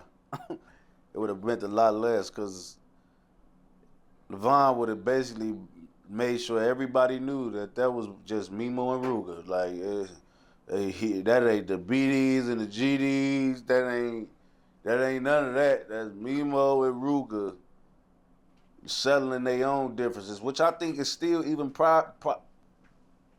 positive, bro, and powerful because they got real beef. Like they households got them two, bro. Little brother was locked up for killing Lil Steve, which is Mimo little brother, bro. You know what I'm saying? Like Lil Brian, which is Scrap, which is Ruger brother, got killed in his shit. Like after that shit happened, you know what I'm saying? Like it's they mamas and daddies is still alive, bro. You know what I'm saying? Like it's a lot blood shed. So I feel like that's why I say I feel like Vaughn would eventually be like, you know what? I don't even like it, but that's child shit because they actually got real beef. You know what I'm saying? It ain't even like Mimo and Ruger trying to speak for everybody. I don't think. I think they really came together to. And they've been talking, so I don't even want to say squash beef, but they came together to really show what was possible and like how much you can forgive. I think they did that for some man. Look, if we can hang with each other, knowing what all the brothers been through and what we've been through with each other hoods, it's possible for anybody. I think that was one of those moves. You know what I'm saying? Like not all the BDs and the GDs clicking up or we working on this. I think that was to show the world, man, our literal, not just our hoods, but our family trees got real blood shed and things that happen behind this shit. So if we can come together and forgive and sweep shit under the rug and forget that shit you and your mans or you don't like probably got into it about, it ain't nothing, man. You know what I'm saying? And sometimes shit like that be important and powerful. Man, that's what's up, man. I thought it was dope. Mm-hmm. I thought it was dope to see, and it really shows that, you can move past things even if it is years later, and hopefully it'll rub off and to other people who might have differences and to, help other people set their differences aside, man. Because if they can do it, I mean, damn near anybody should be able to do it. Most definitely. One of the things I seen online, man, that I seen you kind of debating about was like who had the best hands. and you kind of talked about O Block and 600 and some of the top dudes, and you brought up Bruh versus King Von. What's your thoughts on all that? Who has the best hands from these different areas? I ain't gonna lie, these dudes, I ain't gonna lie, bro. Von beat ass. Like, I'm gonna be 100 with you about that, bro. Von was kicking ass, bro. Like, cause I feel like Von was in jail so much, bro. He had to fight more than a lot. See, people don't understand, bro. Like, it's a difference from fighting and then like being in some type of situation where that's literally half of what you do. Like, I feel like all of us fought in the hood. Like, we all used to fight, and we fought a lot to be youngest, because at that age, we fight. But when you stay in jail and you a young, bro, once you get in these jails, especially when you young or you handsome or some shit like that, these think only the dirty could fight back in the day. You know what I'm saying? You got to be dirty and ugly to know how to fight. So, I ain't gonna lie, where we was from, we ain't have a lot of super dirty, ugly, bro. Like, no Diddy, folks, but we just wasn't super duper ugly, oh yeah, these look like gremlins. Like, we didn't look like that, bro. We didn't look like that, folks. So a lot of times before guns came into play, you used that to pull yourself, bro. Prove yourself. Even in the jails, in the Adi home, in the juvenile jails, bro, I used to be having to spank, bro, just because niggas think I got long dreads and I ain't all ugly and stinking and dry faced and all that. That is sweet. I gotta bip your little ass up on bro Gray. You thinking this shit a game for? I done bapped you all over this bitch, folks, just for thinking it's chicken. You know what I'm saying? So, Foden was getting wild, man. I ain't gonna lie, it was a lot of niggas. I ain't gonna lie, bro. My hood was getting wild too, though. Like, 22, folk, Mac, folk, D-Thing. I ain't gonna call myself, because we get wild. I get active, folk. But outside of even me, like, Booker, Lil D, Blast, like, we had a bunch of fighters in my hood, bro, because that was how we, like, that was our thing back in the day, low-key. Like, that was like a rite of passage. Like, if we wasn't literally fighting, we used to do this shit, like, called airboxing. Like, when you be throwing punches, but y'all not hitting each other, but y'all, like, just showing each other, like, what it is. Like, if we ever fight each other, this what's gonna happen. You know what I'm saying? We used to do that a lot, bro, because you damn near gotta know how to box at least. And if you don't know how to airbox or squad up, bro, we don't want to be outside gang banging with you and all of that, bro. On BD, you gotta, because at one point in time, bro, we just went all killing each other, bro. Man, we in D-Thing them used to get on the train and go downtown, bro. We'd be deep as hell. And then, folk, we would go down there, run it, because around 2010, early 2011, everybody found out. It feel like everybody found all the YNs that was in tour with each other. We found out about our downtown and how raw it was. So now everybody getting on the train, going DT, you running to the ops down there, and we beating their ass. You know what I'm saying? We having fat ass mosh pit fights on BD. Like, I'm telling you, folks, like, them bitches, it be 30 of us, 30 of them. All you see is fists flying all on Michigan Ave, folks. Like, you know what I'm saying? So, you had to low-key know what you was on, bro, because I ain't gonna lie, nigga, catch you beat your ass, bro. I seen this tooth knocked out down there. I seen get their nose broke. You know what I'm saying? They're gonna punch your lights out, bro. You know what I'm saying? So that was really, the fighting shit really was what we had to learn, bro, because, and I feel like that's what the shorties in this era is missing, folks. They missing that, folks. They missing that, bro. You know what I'm saying? They missing that. You mentioned Bruh. just being a menace even in jail. You know, what are some things that you've talked about with, or that you've heard about Bruh or actually seen? Man, Bruh was in that bitch doing whatever he wanted to do. I ain't gonna lie. He was shitting people Were, down. were He you was locked up with him at all? Yeah, I seen bro now.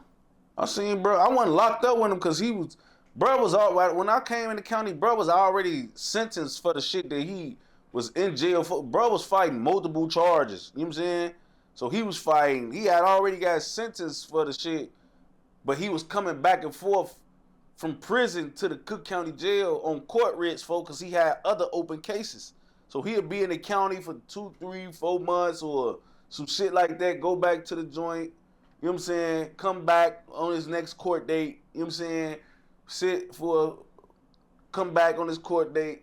He was going back and forth from prison to the county and shit, you know what I'm saying, because he had already been convicted of one of his charges, folks. So he was coming back on other charges.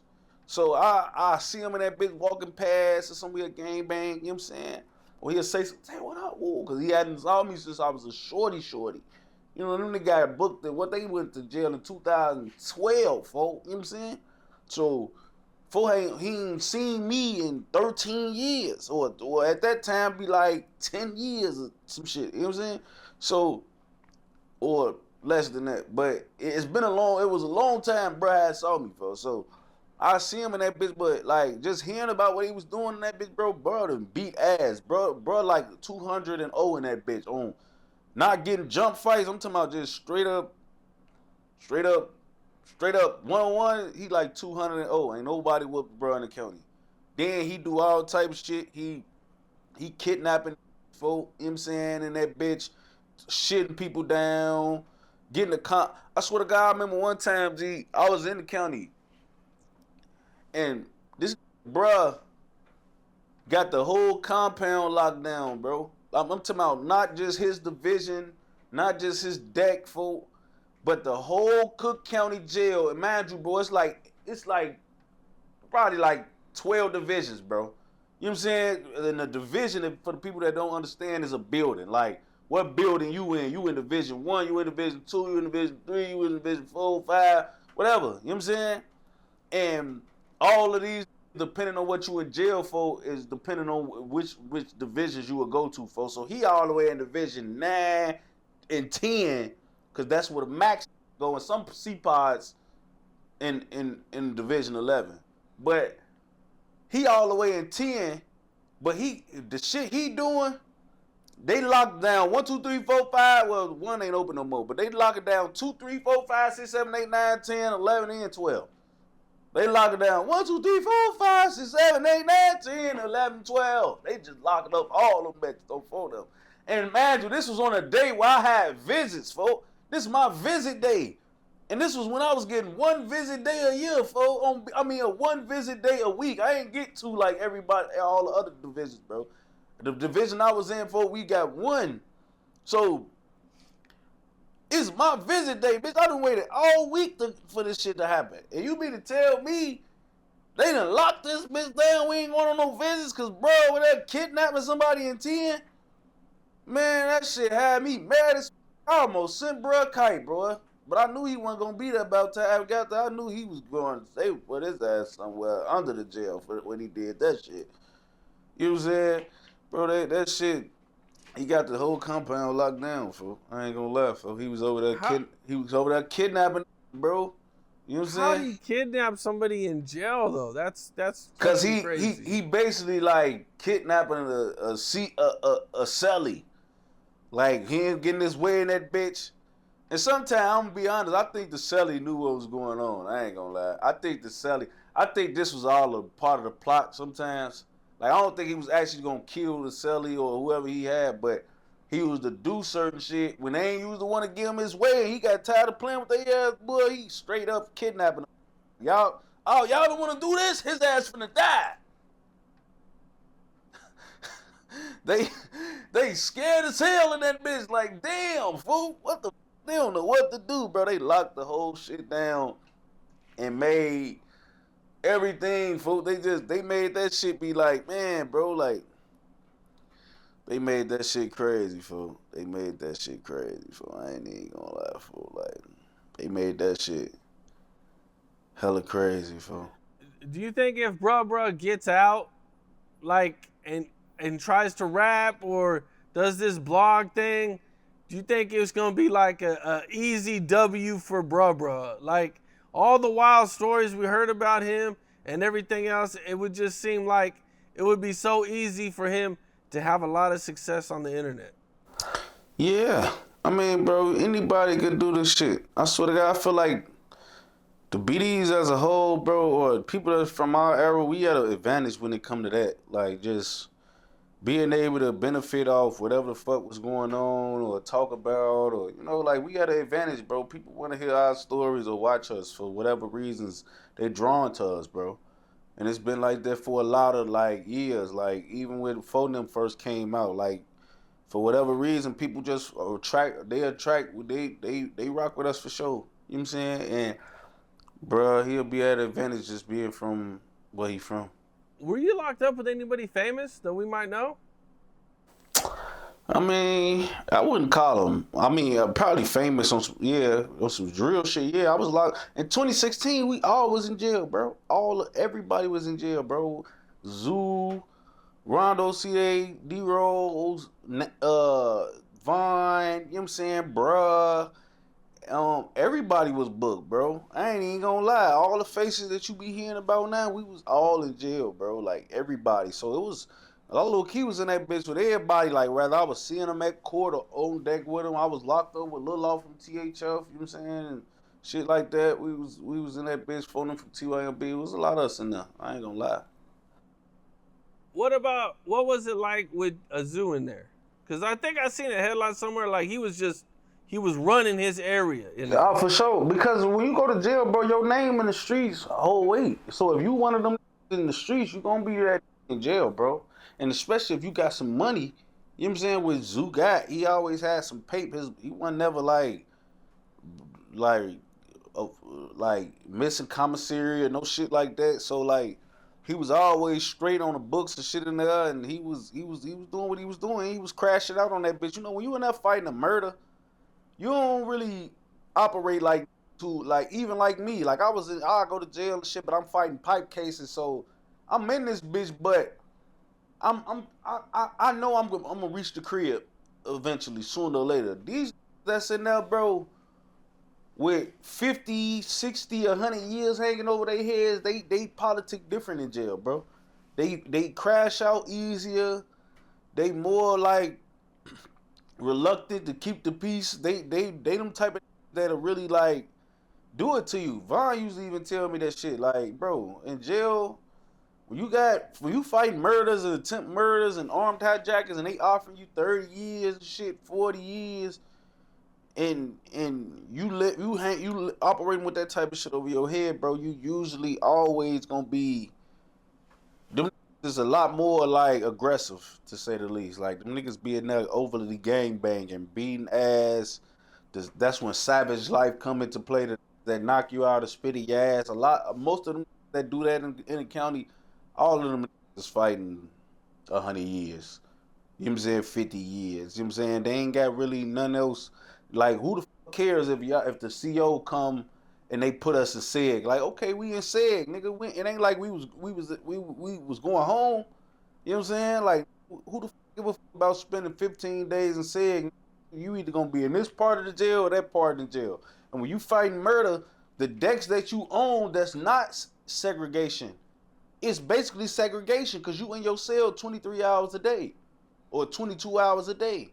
You might come out once for an hour and early in the day, 8, 9, 10 in the morning, 11 in the morning. You come out an hour at 6, 7, 8, 9 o'clock. You know what I'm saying? You come out one, it depending on which deck you on, top or bottom. You know what I'm saying? They usually do it like that, folks. Top deck come out an hour, bottom deck come out an hour. Shift change come later on in the day, top deck come out again, then bottom deck come out again. You know what I'm saying? And they switch it every day.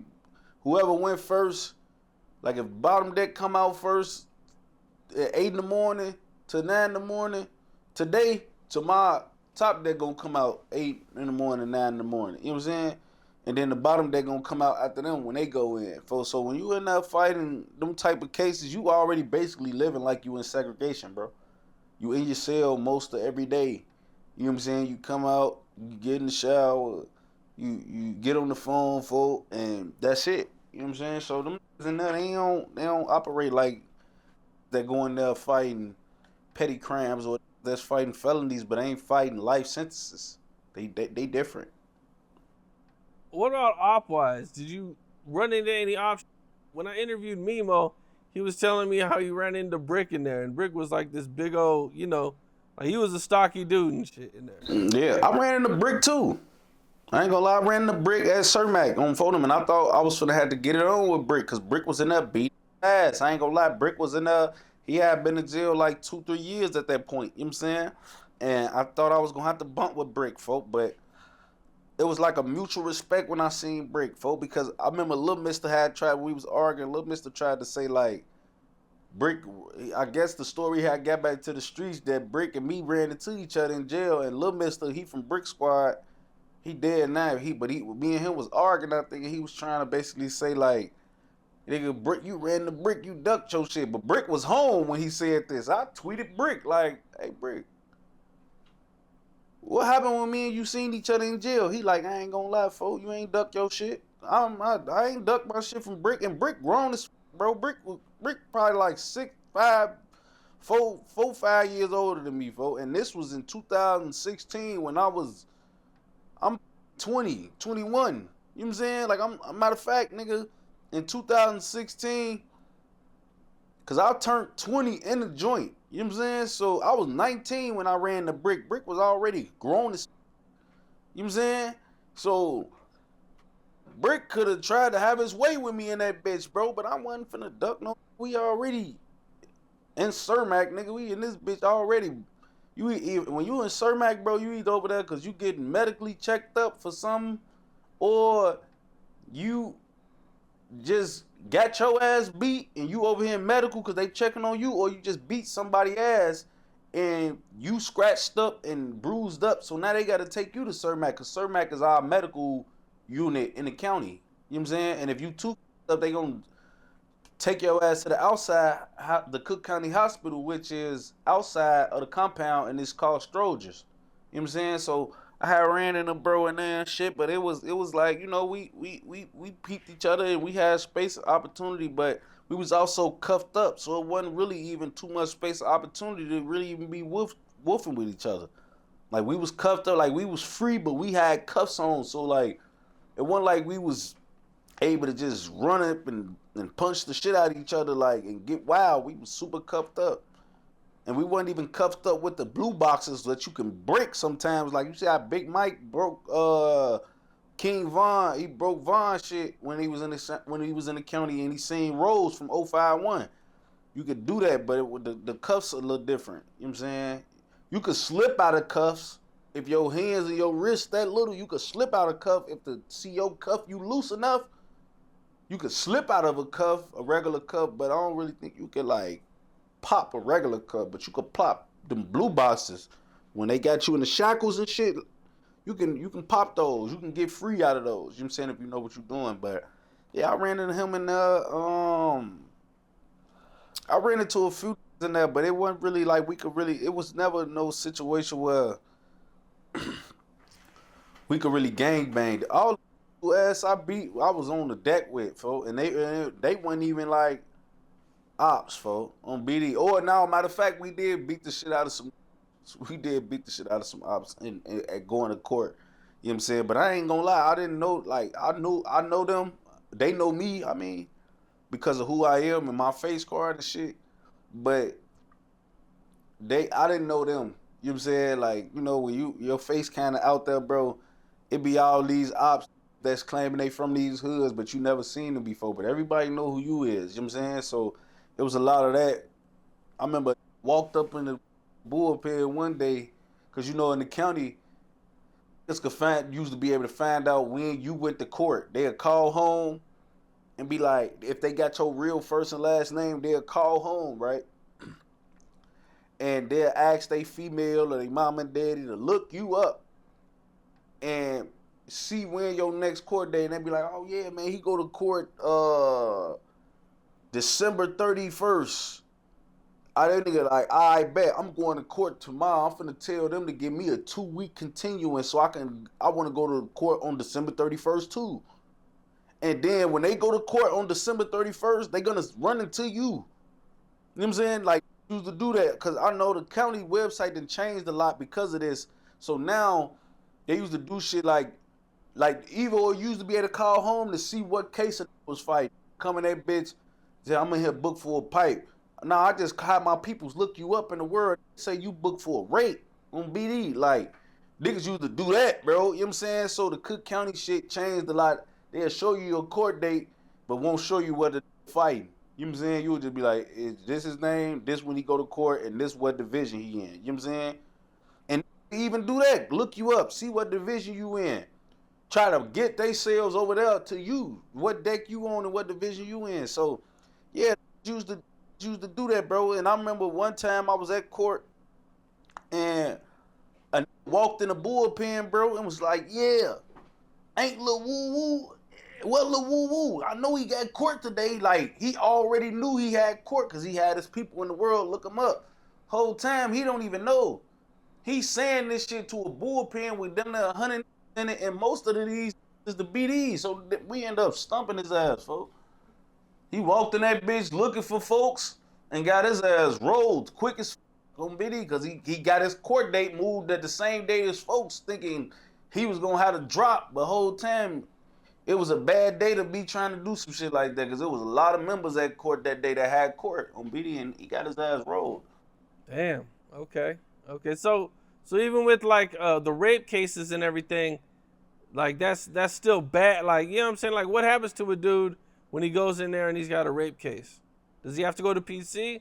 I mean, they usually do though. You know what I'm saying? So you never really have to do shit like that. But it's certain that, you know, they be trying to make it seem like they not enough for that. You know what I'm saying? And they don't want to go in there and go to PC because PC is nasty. You know what I'm saying? Everybody ass open over there and in the ass, there's shit particles on people, and you feel me? It's gay shit happening, and you know, it's a lot of crazy shit you gotta subject yourself to when you go to PC, bro. Like, it ain't just like, oh, I'm going where it's safe. You might, them niggas, they're gonna try to f you and suck you up. You know what I'm saying? Like, they over there different, folks. You know what I'm saying? Like, it's a lot of shit be having to subject themselves to going to PC, and a lot of don't want to deal with that, so they try to, you know, lie about shit that they charged with, so they don't gotta do that. You know what I'm saying? On BD, you go over there stinking, everybody ass is open. You know what I'm saying? It's just wild on BD. You know what I'm saying? So do that, bro. But the few niggas who try to beat PC that's fighting that type of shit, yes, they be getting the shit beat out of them, bro. Cause I swear to God, it always, I'm telling you, it's like for whatever reason, it always come out. When they do that, it always come out, bro. Eventually it comes out. Like, I think even the COs be doing it sometimes. Like, they be even knowing, like, you know, everybody be having their moral compass in that bitch, bro. So some COs will float a little shit out there. Fight, woo out the bam. Yeah. Get your ass beat to sleep. BD. You know what I'm saying? So that should be happening for sure. They be getting the shit beat out of them enough. You mentioned Little Mister earlier. You know, did you know Little Mister, or you know, what was your interactions with him? Man, me and Little Mister, we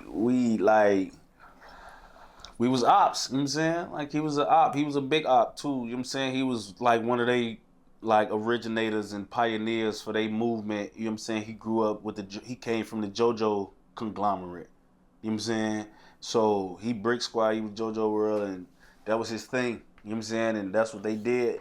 So, you know, at that time, it was real live, us versus them. So it was our faces versus their faces. And, you know, we used to have our little squabbles and shit on social media and shit, which I looked at as a sign of disrespect because I really didn't use to argue with or pick fights with niggas who they thought was hoes or wasn't on shit. So if a nigga argue with you or start something with you, that mean he look at you honestly as a face from over there, and he want to let you know how much he hate y'all, or he want to woof at you, or he want to talk shit to you. So honestly, looking back on it, it was a sign of respect. We all, used to go back and forth, but you know, I seen him in the county too before, but outside of that, How'd it go when you seen him in the county? it was brushing past. He went on my deck. Like he wasn't on my pod with me. So it was a day where I was in Division 8 and I was already in the bullpen. They had came and walked him. There's a few other, I guess they was coming from court or something. You know what I'm saying? And they had walked them because, when you come back from the court in the court building, you know what I'm saying? They take you to Division 8 first, and then from Division 8, the people that's in your division got to come get you from Division 8 intake. So I was in the bullpen already waiting on the people from my division to come get me, and the people from his division had came and got him first. So I seen him walking past shit. I'm in the bullpen and shit, just watching him walk past. I seen Lil J like that too. You know what I'm saying? Seen Lil J like that too on stage. He was handcuffed to a geech or some shit. Bro. Yeah, it used to be wild.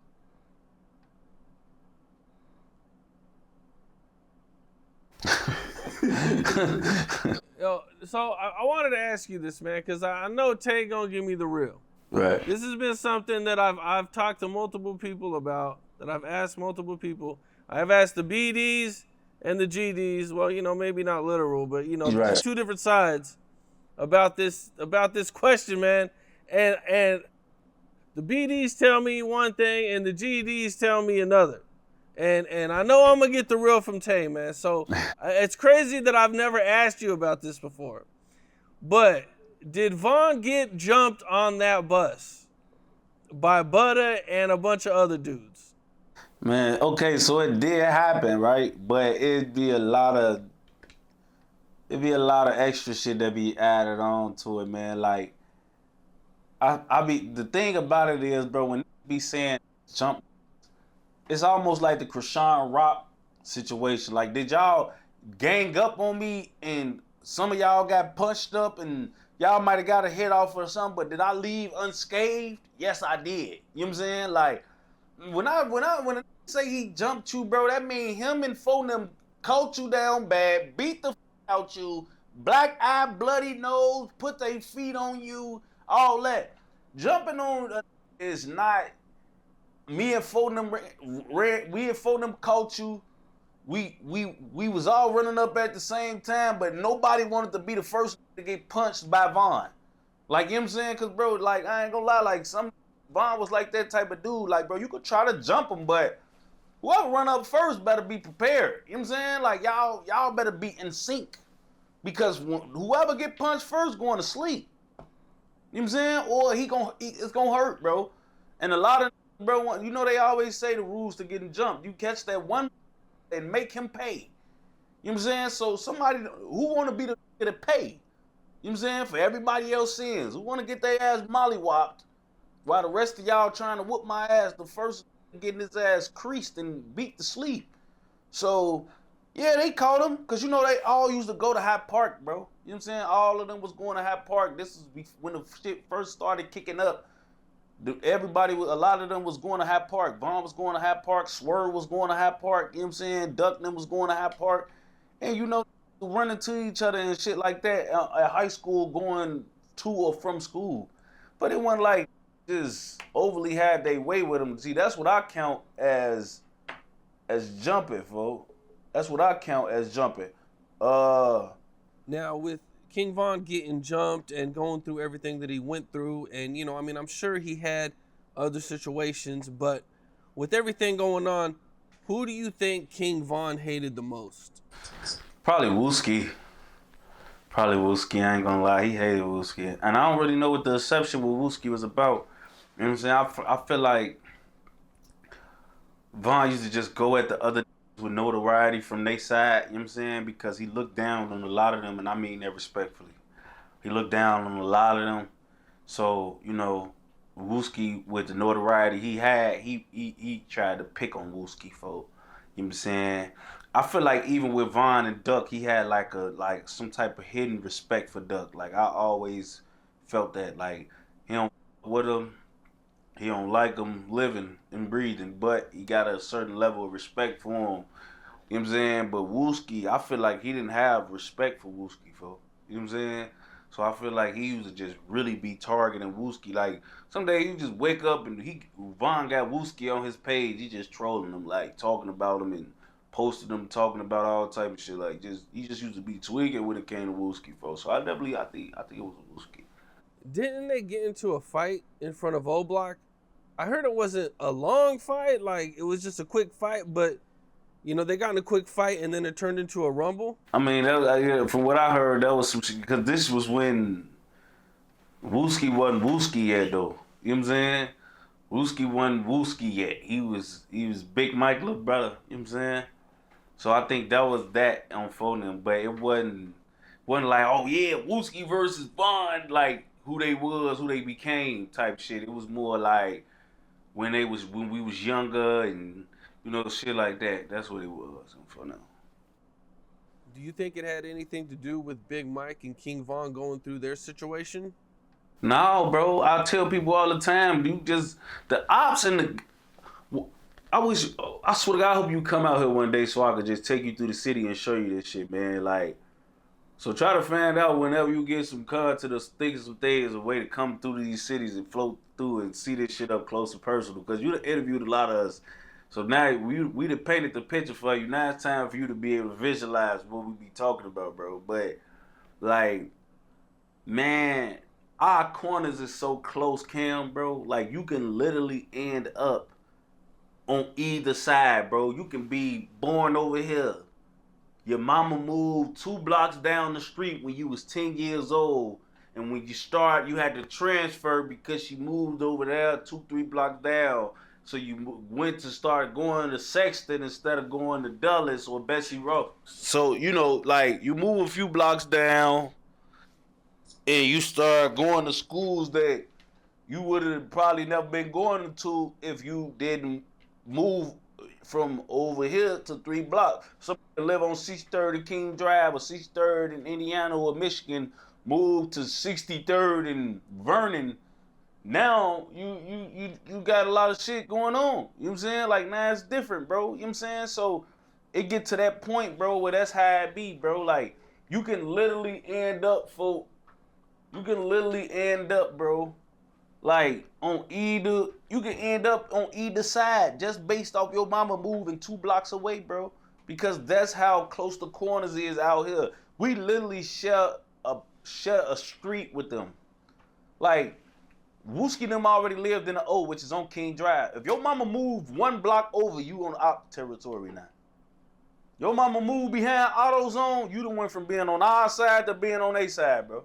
You know what I'm saying? And AutoZone is literally across the street from O Block, folks. Your mama move anywhere past AutoZone, bro. She on that side now. Now you going to school over there with them. Now you being raised with them. Now you is one of them. You know what I'm saying?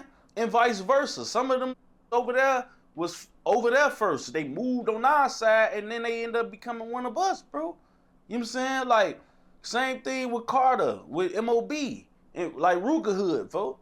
You live on 59th in Wabash, or you move on 58th, you live on 58th in Wabash, you MOB. You move to 60th in Wabash, you frustrate. Like, you know what I'm saying? Like, this is literally that sweet. It's that easy to become. That little 2-block movement can alter your life in the trajectory of who you gonna be and where you gonna be from forever.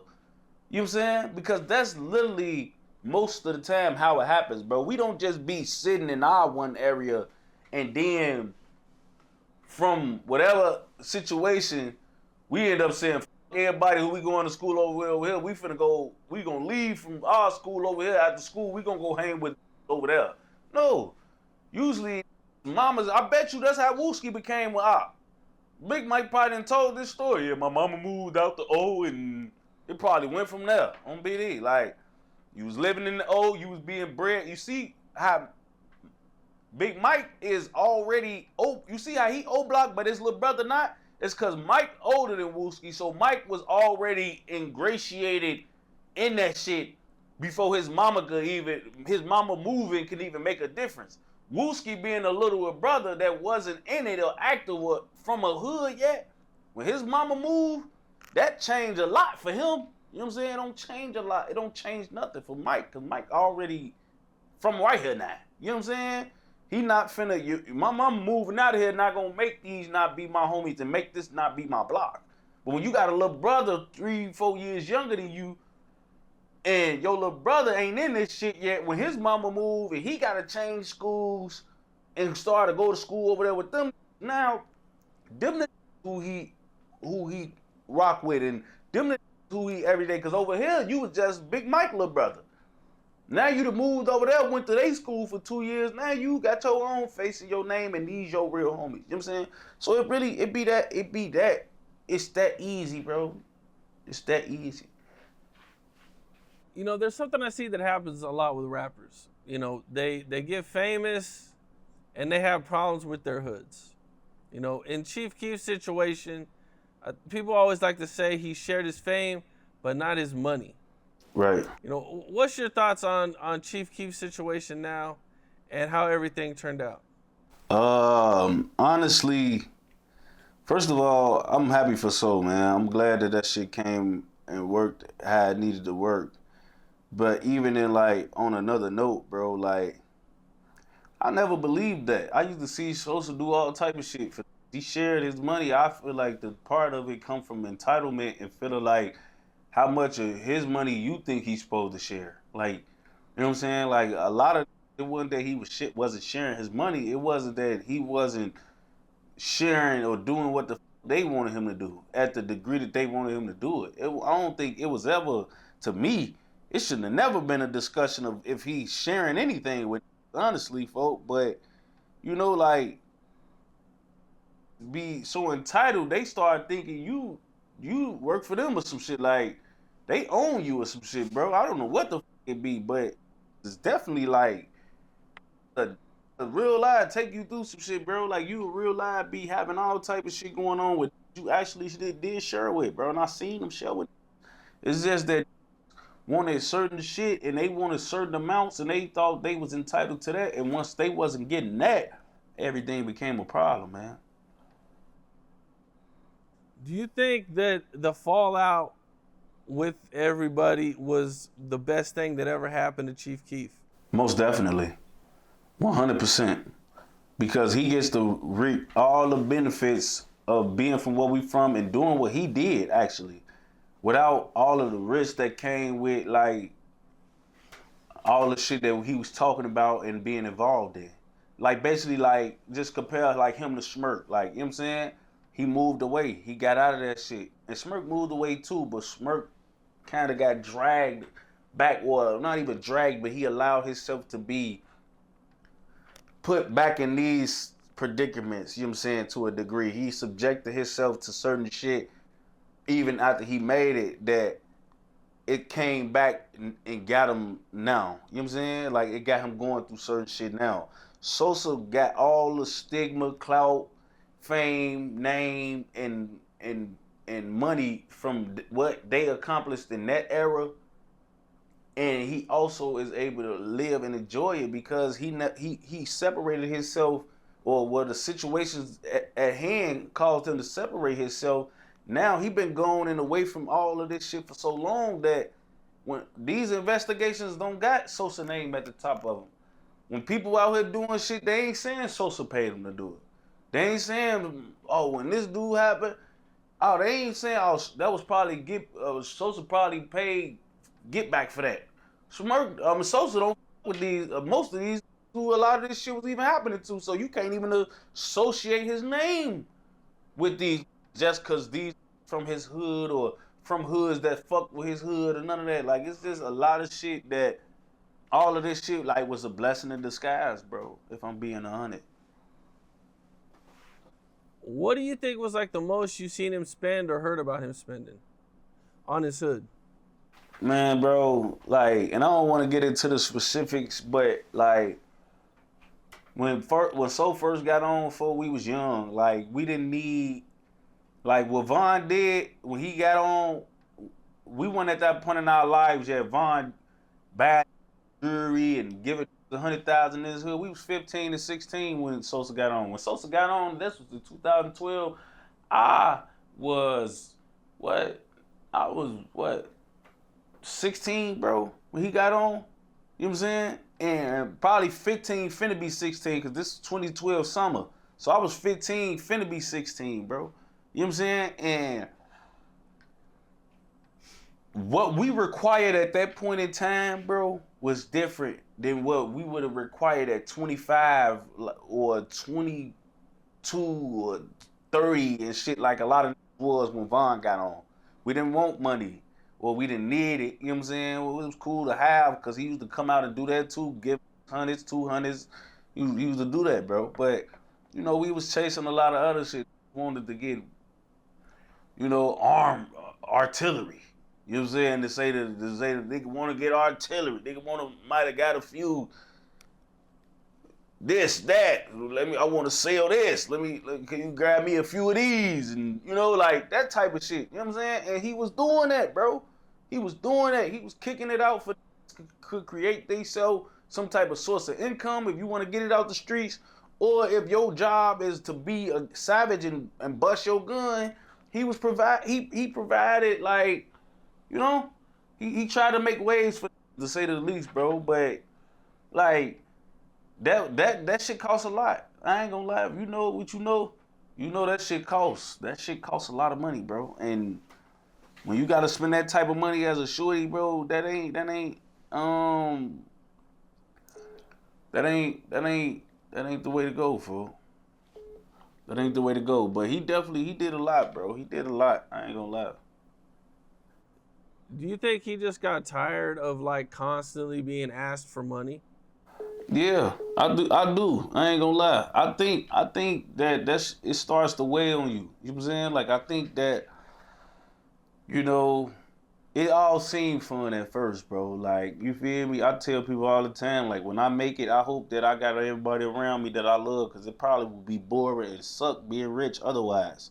So when you first get that bag and you that young, you definitely be like, man, bro, like, I want all my niggas around me. I got them, man. Whatever my brothers need, I'ma do it, man. Like, but a lot of, bro, and I said this before, I think on your platform, like, people supposed to look at you when you do what you do, bro, like that what Sosa did, and get inspired. A lot of, bro, they won't get inspired. They will become lazy or envious. Like, they will literally sit around, since you doing everything, they'll sit around and wait on you to do everything. They don't look at you and what you accomplish and be like, man, I want that for myself. They'll just keep being leechers. You know what I'm saying? They'll keep leeching off you. These won't show they won't show no type of even enthusiasm to go try to achieve what you achieved, bro. You know what I'm saying? Cause that's what I was like when I seen shit like that happen, bro. I knew it was possible for me. That shit put a spark plug in me.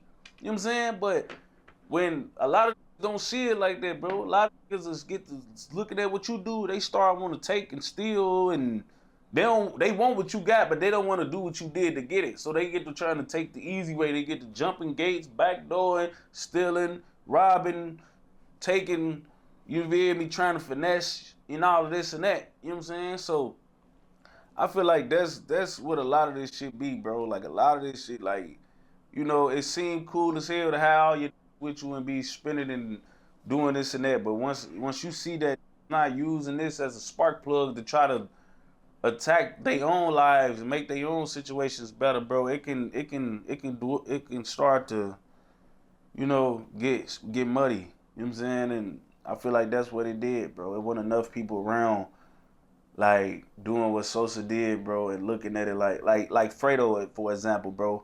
Fredo literally became his own boss just watching what Sosa did, bro. That shit didn't. Fredo and Sosa is real blood cousins. If Fredo just wanted to be Fredo in a cut, this is scary sight, and live off that and leech off So and all the glow game clout he got, or they was able to get, he could have just did that to the day he died, bro. But I swear to God, bro, Fredo did everything, watch Sosa do everything he did and did the same shit, bro. He ain't sit around, he was glow gang to the day he died, but he made his own shit too. We Savage Squad.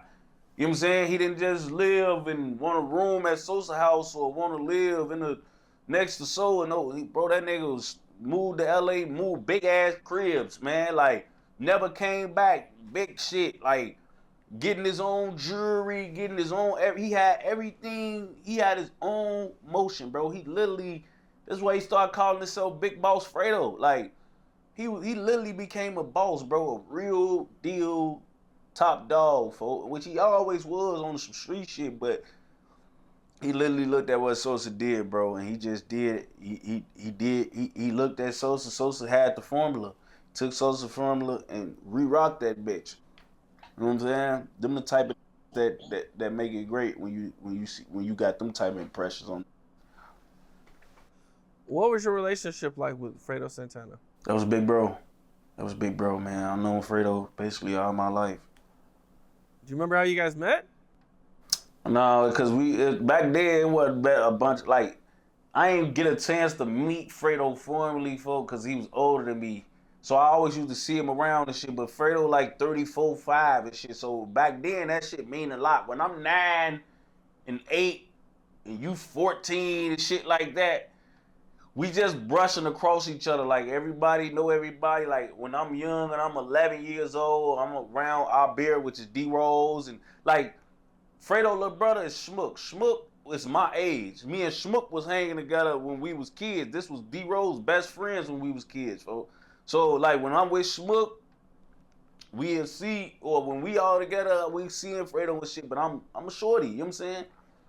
Now, when I got older, though, probably about 12 years old, when I really got a chance to, like, really formally, like, be with Fredo and we be each other friends and shit, because at this point, I'm gang banging and I'm in the streets and we all from the same hood, you know what I'm saying? So now we really jamming and shit like that. So I always knew Fredo, just never really got a chance to formally, like, hang with him and shit when I was too young to be with him. When I got old enough to be my who I was, and when I was coming into my own, then I got a chance to really, like, hang and be around Fredo in the hood and, like, call his phone and all that shit. Cause now we were part of the same conglomerate now, and now, like, I'm like little bro who he's showing the ropes. Fredo showed me a lot of shit, like, told me a lot of shit, like, he was very wise for beyond his years. Like, even when he was looking a lot more cutthroat and shit, he was a lot.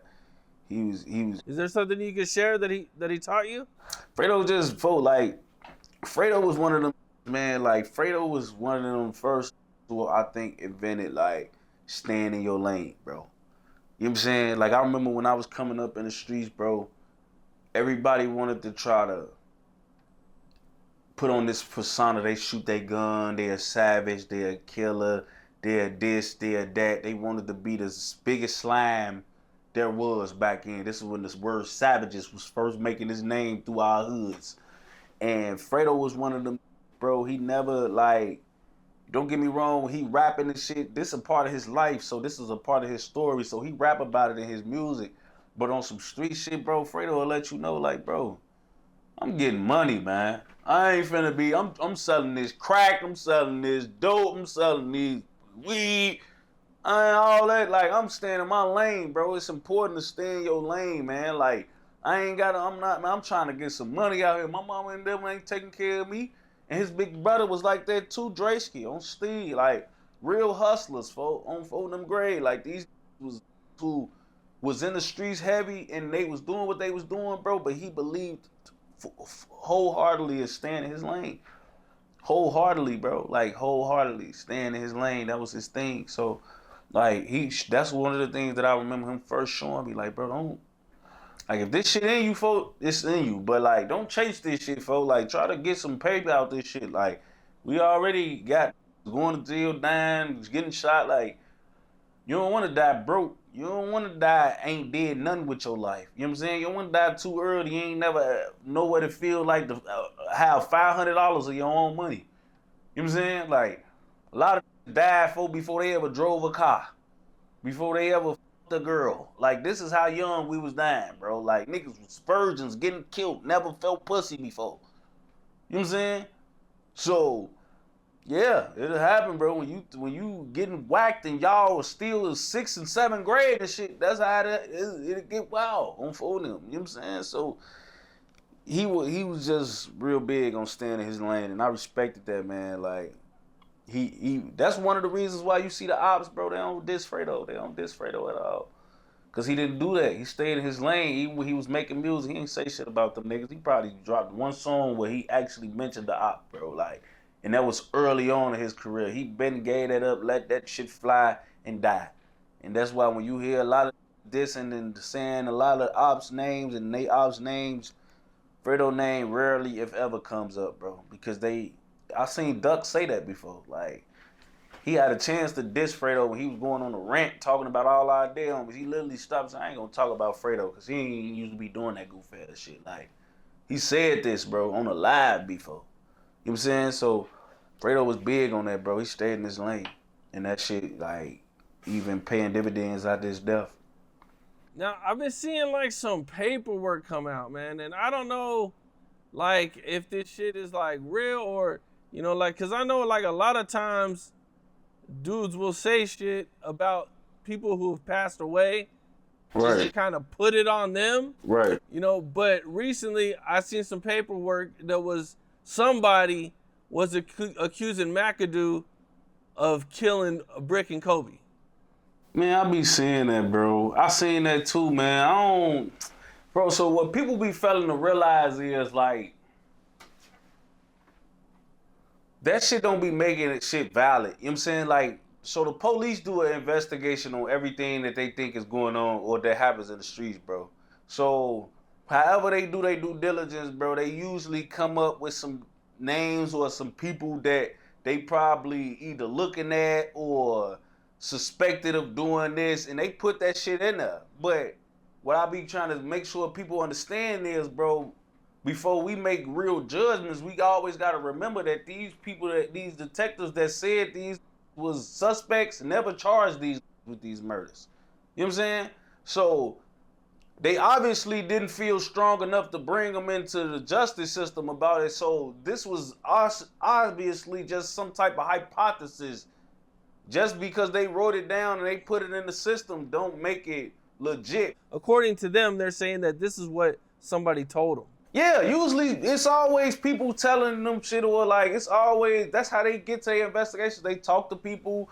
That's one of the ways that they come to their conclusions, bro. They talk to people, go through camera footage, fingerprints, whatever evidence or information they can get their hands on, they try to use. But at the end of the day, bro, you know how this shit go. Once they feel like they got concrete enough evidence that you did some shit and it's not speculation, they bring the charges.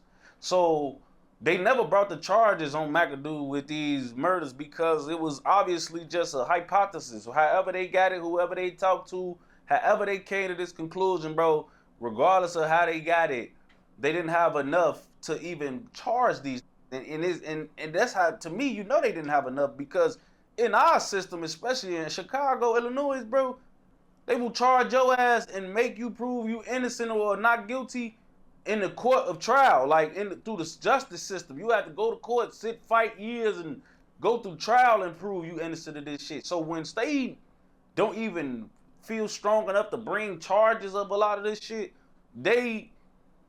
it's not strong. You know what I'm saying? Like, a lot of this shit that came out that they had Vaughn labeled as the suspect in a lot of these murders, but Vaughn was never charged with the murders. You know what I'm saying? And these murders that was happening, and not happening, but they was coming up to these conclusions why Vaughn was in jail fighting a murder. It wasn't like Vaughn was on the run, or they couldn't get up with Vaughn to charge him or talk to him about a lot of these investigations they was doing, Vaughn was in police custody when they was doing them. You know what I'm saying? So if they felt strong enough about any of these things, they would have came and put the charges on them, but they never did for a lot of that shit because it wasn't strong enough, in my opinion, bro. Because they don't waste no time. Especially when a suspect come up in this shit, or a nigga name is suspected to did some shit and his name is like theirs, they'll be thirsty. So I just think it just be a whole bunch of speculation. You know what I'm saying? A whole bunch of speculation, no matter who they talking to or what they feel like they had on them, they didn't feel strong enough to charge these people with these murders. So it's to me, it's just like I don't put a lot of thought into it because I know how they work out here. If it was really concrete and they felt like they had them, they would have had no problem charging them with those. But they never did. And the same shit with Mac. Like Mac was just in jail for 2 murders, bro. You know what I'm saying? He was just in jail for 2 murders, bro. Before he died in jail, he was just in jail fighting a double homie. If they felt like that double homie was his work, they would have put that on and made him fight 4 bodies. You know what I'm saying? Because this is obviously shit that happened before he even caught them got charged with them double homies he was charged with. So if they felt like that was what was going on, they would have came and seen them and made them fight those bodies too. You know what I'm saying? Like, they did that shit to Savage, man. They put 2 murders on Tay Savage, bro. He had to beat 2 murders. You know what I'm saying? Locked up for a murder. He was in there, they put another murder on him. He had to beat 2 murders. I know this because me and him got this. Not only is this my big brother and I was around when this shit happened, but nigga, we got the same lawyer on phone them. You know what I'm saying? So these, like, once they feel strong, they'll put it on you, bro. And they ain't never put them on phone them. You know what I'm saying? Damn. For sure. I mean, what do you think, man? Like, I mean, this paperwork comes out, and it just, a lot of people always get, mentioned in these paperworks, and nothing really seems to happen. Do you think, like, what are the consequences of stuff like this? I just think that I ain't gonna lie. I feel like if they never been charged with it, bro, if the consequences could be crazy for over speculation. That's why I don't even be liking, like, because, like, bro, like, they never been charged with it. So, like, say for instance, a lot of these people got parents, shit like that, bro. You know what I'm saying? Got people that love them still in these worlds that got murdered. You know what I'm saying? So when people come out with shit like that and basically in this shit accusing people of shit that never been convicted for these murders, now you basically putting their families at risk of some type of harm. And these people was just speculated to do this, bro. They never been charged with them, and the police had all the space and opportunity in the world to charge them with it. Cause I remember I was talking to one of Mac Peoples. You know what I'm saying? I was talking to one of Mac Peoples about this, like how they had to move for, even though like they felt Mac was innocent on the shit he was booked for, but because of the situation that he was booked for. And they know that them people that he's accused of killing, they got families, they got uncles, auntie, or uncles and cousins and people in the street too, that they gotta move a certain way, and they don't want people knowing where they stay or what they social medias is. Like, it's a lot of shit that come from like having that being related to people that get charged with certain shit, bro. You know what I'm saying? So I feel like if you never been charged with it, bro, this shit shouldn't even been coming out, bro, because now you got families dealing with people who probably don't like them or want to do something to them over what the police accuse they peoples of doing to y'all peoples, but never charged them with. You know what I'm saying? You have more. Let's just say, I always like to make a perfect example out of shit so people could visualize. Let's just say something happened to you, right? And the police is somewhere in their computers doing their due diligence, making a case, trying to say I did it. But they never get enough where they feel like they could charge me with it, but it's still shit coming out that the police labeled me a suspect. You know what I'm saying? That now it's like my peoples that's out here dealing with all type of shit because your peoples probably can't get to me. So now they mad at my peoples. They targeting my peoples. They on that with my people. They looking for my peoples, folks. You know what I'm saying? They want to try to whack my sister or whack my cousin that ain't got nothing to do with this shit, or, like, so I feel like it's danger in that instance, bro, because I know a lot of people that'll crash. You gotta remember, bro, some people, like, is booked for certain shit where they feel like it was heinous. You know what I'm saying? It was crazy, or killed a girl, or like, we don't want certain shit to be put on our names and shit like that, bro, because it'll bring people out that feel like they never got that justice through the system. Now they want to get some street justice. You know what I'm saying? All right, so last question before we get out of here. But I remember seeing a video the G Herbo got some backlash about, and I believe he was in the club with somebody from NBA, or they were playing his music, but I think he was in the club with somebody from NBA. He was with three. He was with three or something, or they was rapping. That's right. It was they rap. Was he in the club with three, or you talking about the part he was rapping the music with his baby mama? I think it was he was in there with OG3, right? Mm-hmm. Right. NBA Youngboy's brother. Yeah. What do you think when you see that? Nothing, bro. You know what I'm saying? Like, I ain't, like, bro, Swerve is in, like, a place where he, because of, like, his origins of where he from, bro, I feel like he one of the people that could do that. You know what I'm saying? Like, it ain't, and then we gotta understand, it ain't like he took a picture with him or, like, bro, when I seen that video, them dudes weren't even in there talking to each other. They just so happened to be in the same club, and they was in, like, they sections or wherever they was in proximity of each other, but they went on video like, oh yeah, bro, or shaking each other's hands or none of that, folk, you know what I'm saying? He was in the same club, you know what I'm saying? And that's what it was. It ain't really too much crazy about it, you know what I'm saying? It was just more, all right, they in the same club, you know what I'm saying? It ain't on site with them. It ain't like it being from OTF, you know what I'm saying? No, even though Herb is locked in with us, or Herb is like one of the members, folk. You know what I'm saying? He like, he not, Von is his homie too, and he love Von, bro. I want to say that, but he don't got the same issues that we all really got. You know what I'm saying? Like, it ain't that for like that, bro. Like, it's that, but it ain't that. I don't know how to say it, but he love Von, bro, and he'll crash about anybody playing with folks' name, but he in that, like, median territory, bro. You know what I'm saying? Like, it's kind of crazy, but it's true. What do you think about G Herbo separating himself from his hood? It's a rite of passage. You know what I'm saying? And I don't even think it's separated. He still got a lot of real members with him, bro. You know what I'm saying? It just be, sometimes you be having to cut, and I don't want to say dead weight, you know what I'm saying? But you be having to, you know, just, you feel me? Like, it's same kind of thing with Sosa. Like, Sosa still got real members with him, bro. But what we introduced to and what life really be about at the end of the day always is different. The longer you is in this shit, or the longer you get in this shit, bro, you gonna be like, man, like, you know what I'm saying? Like, okay, cool.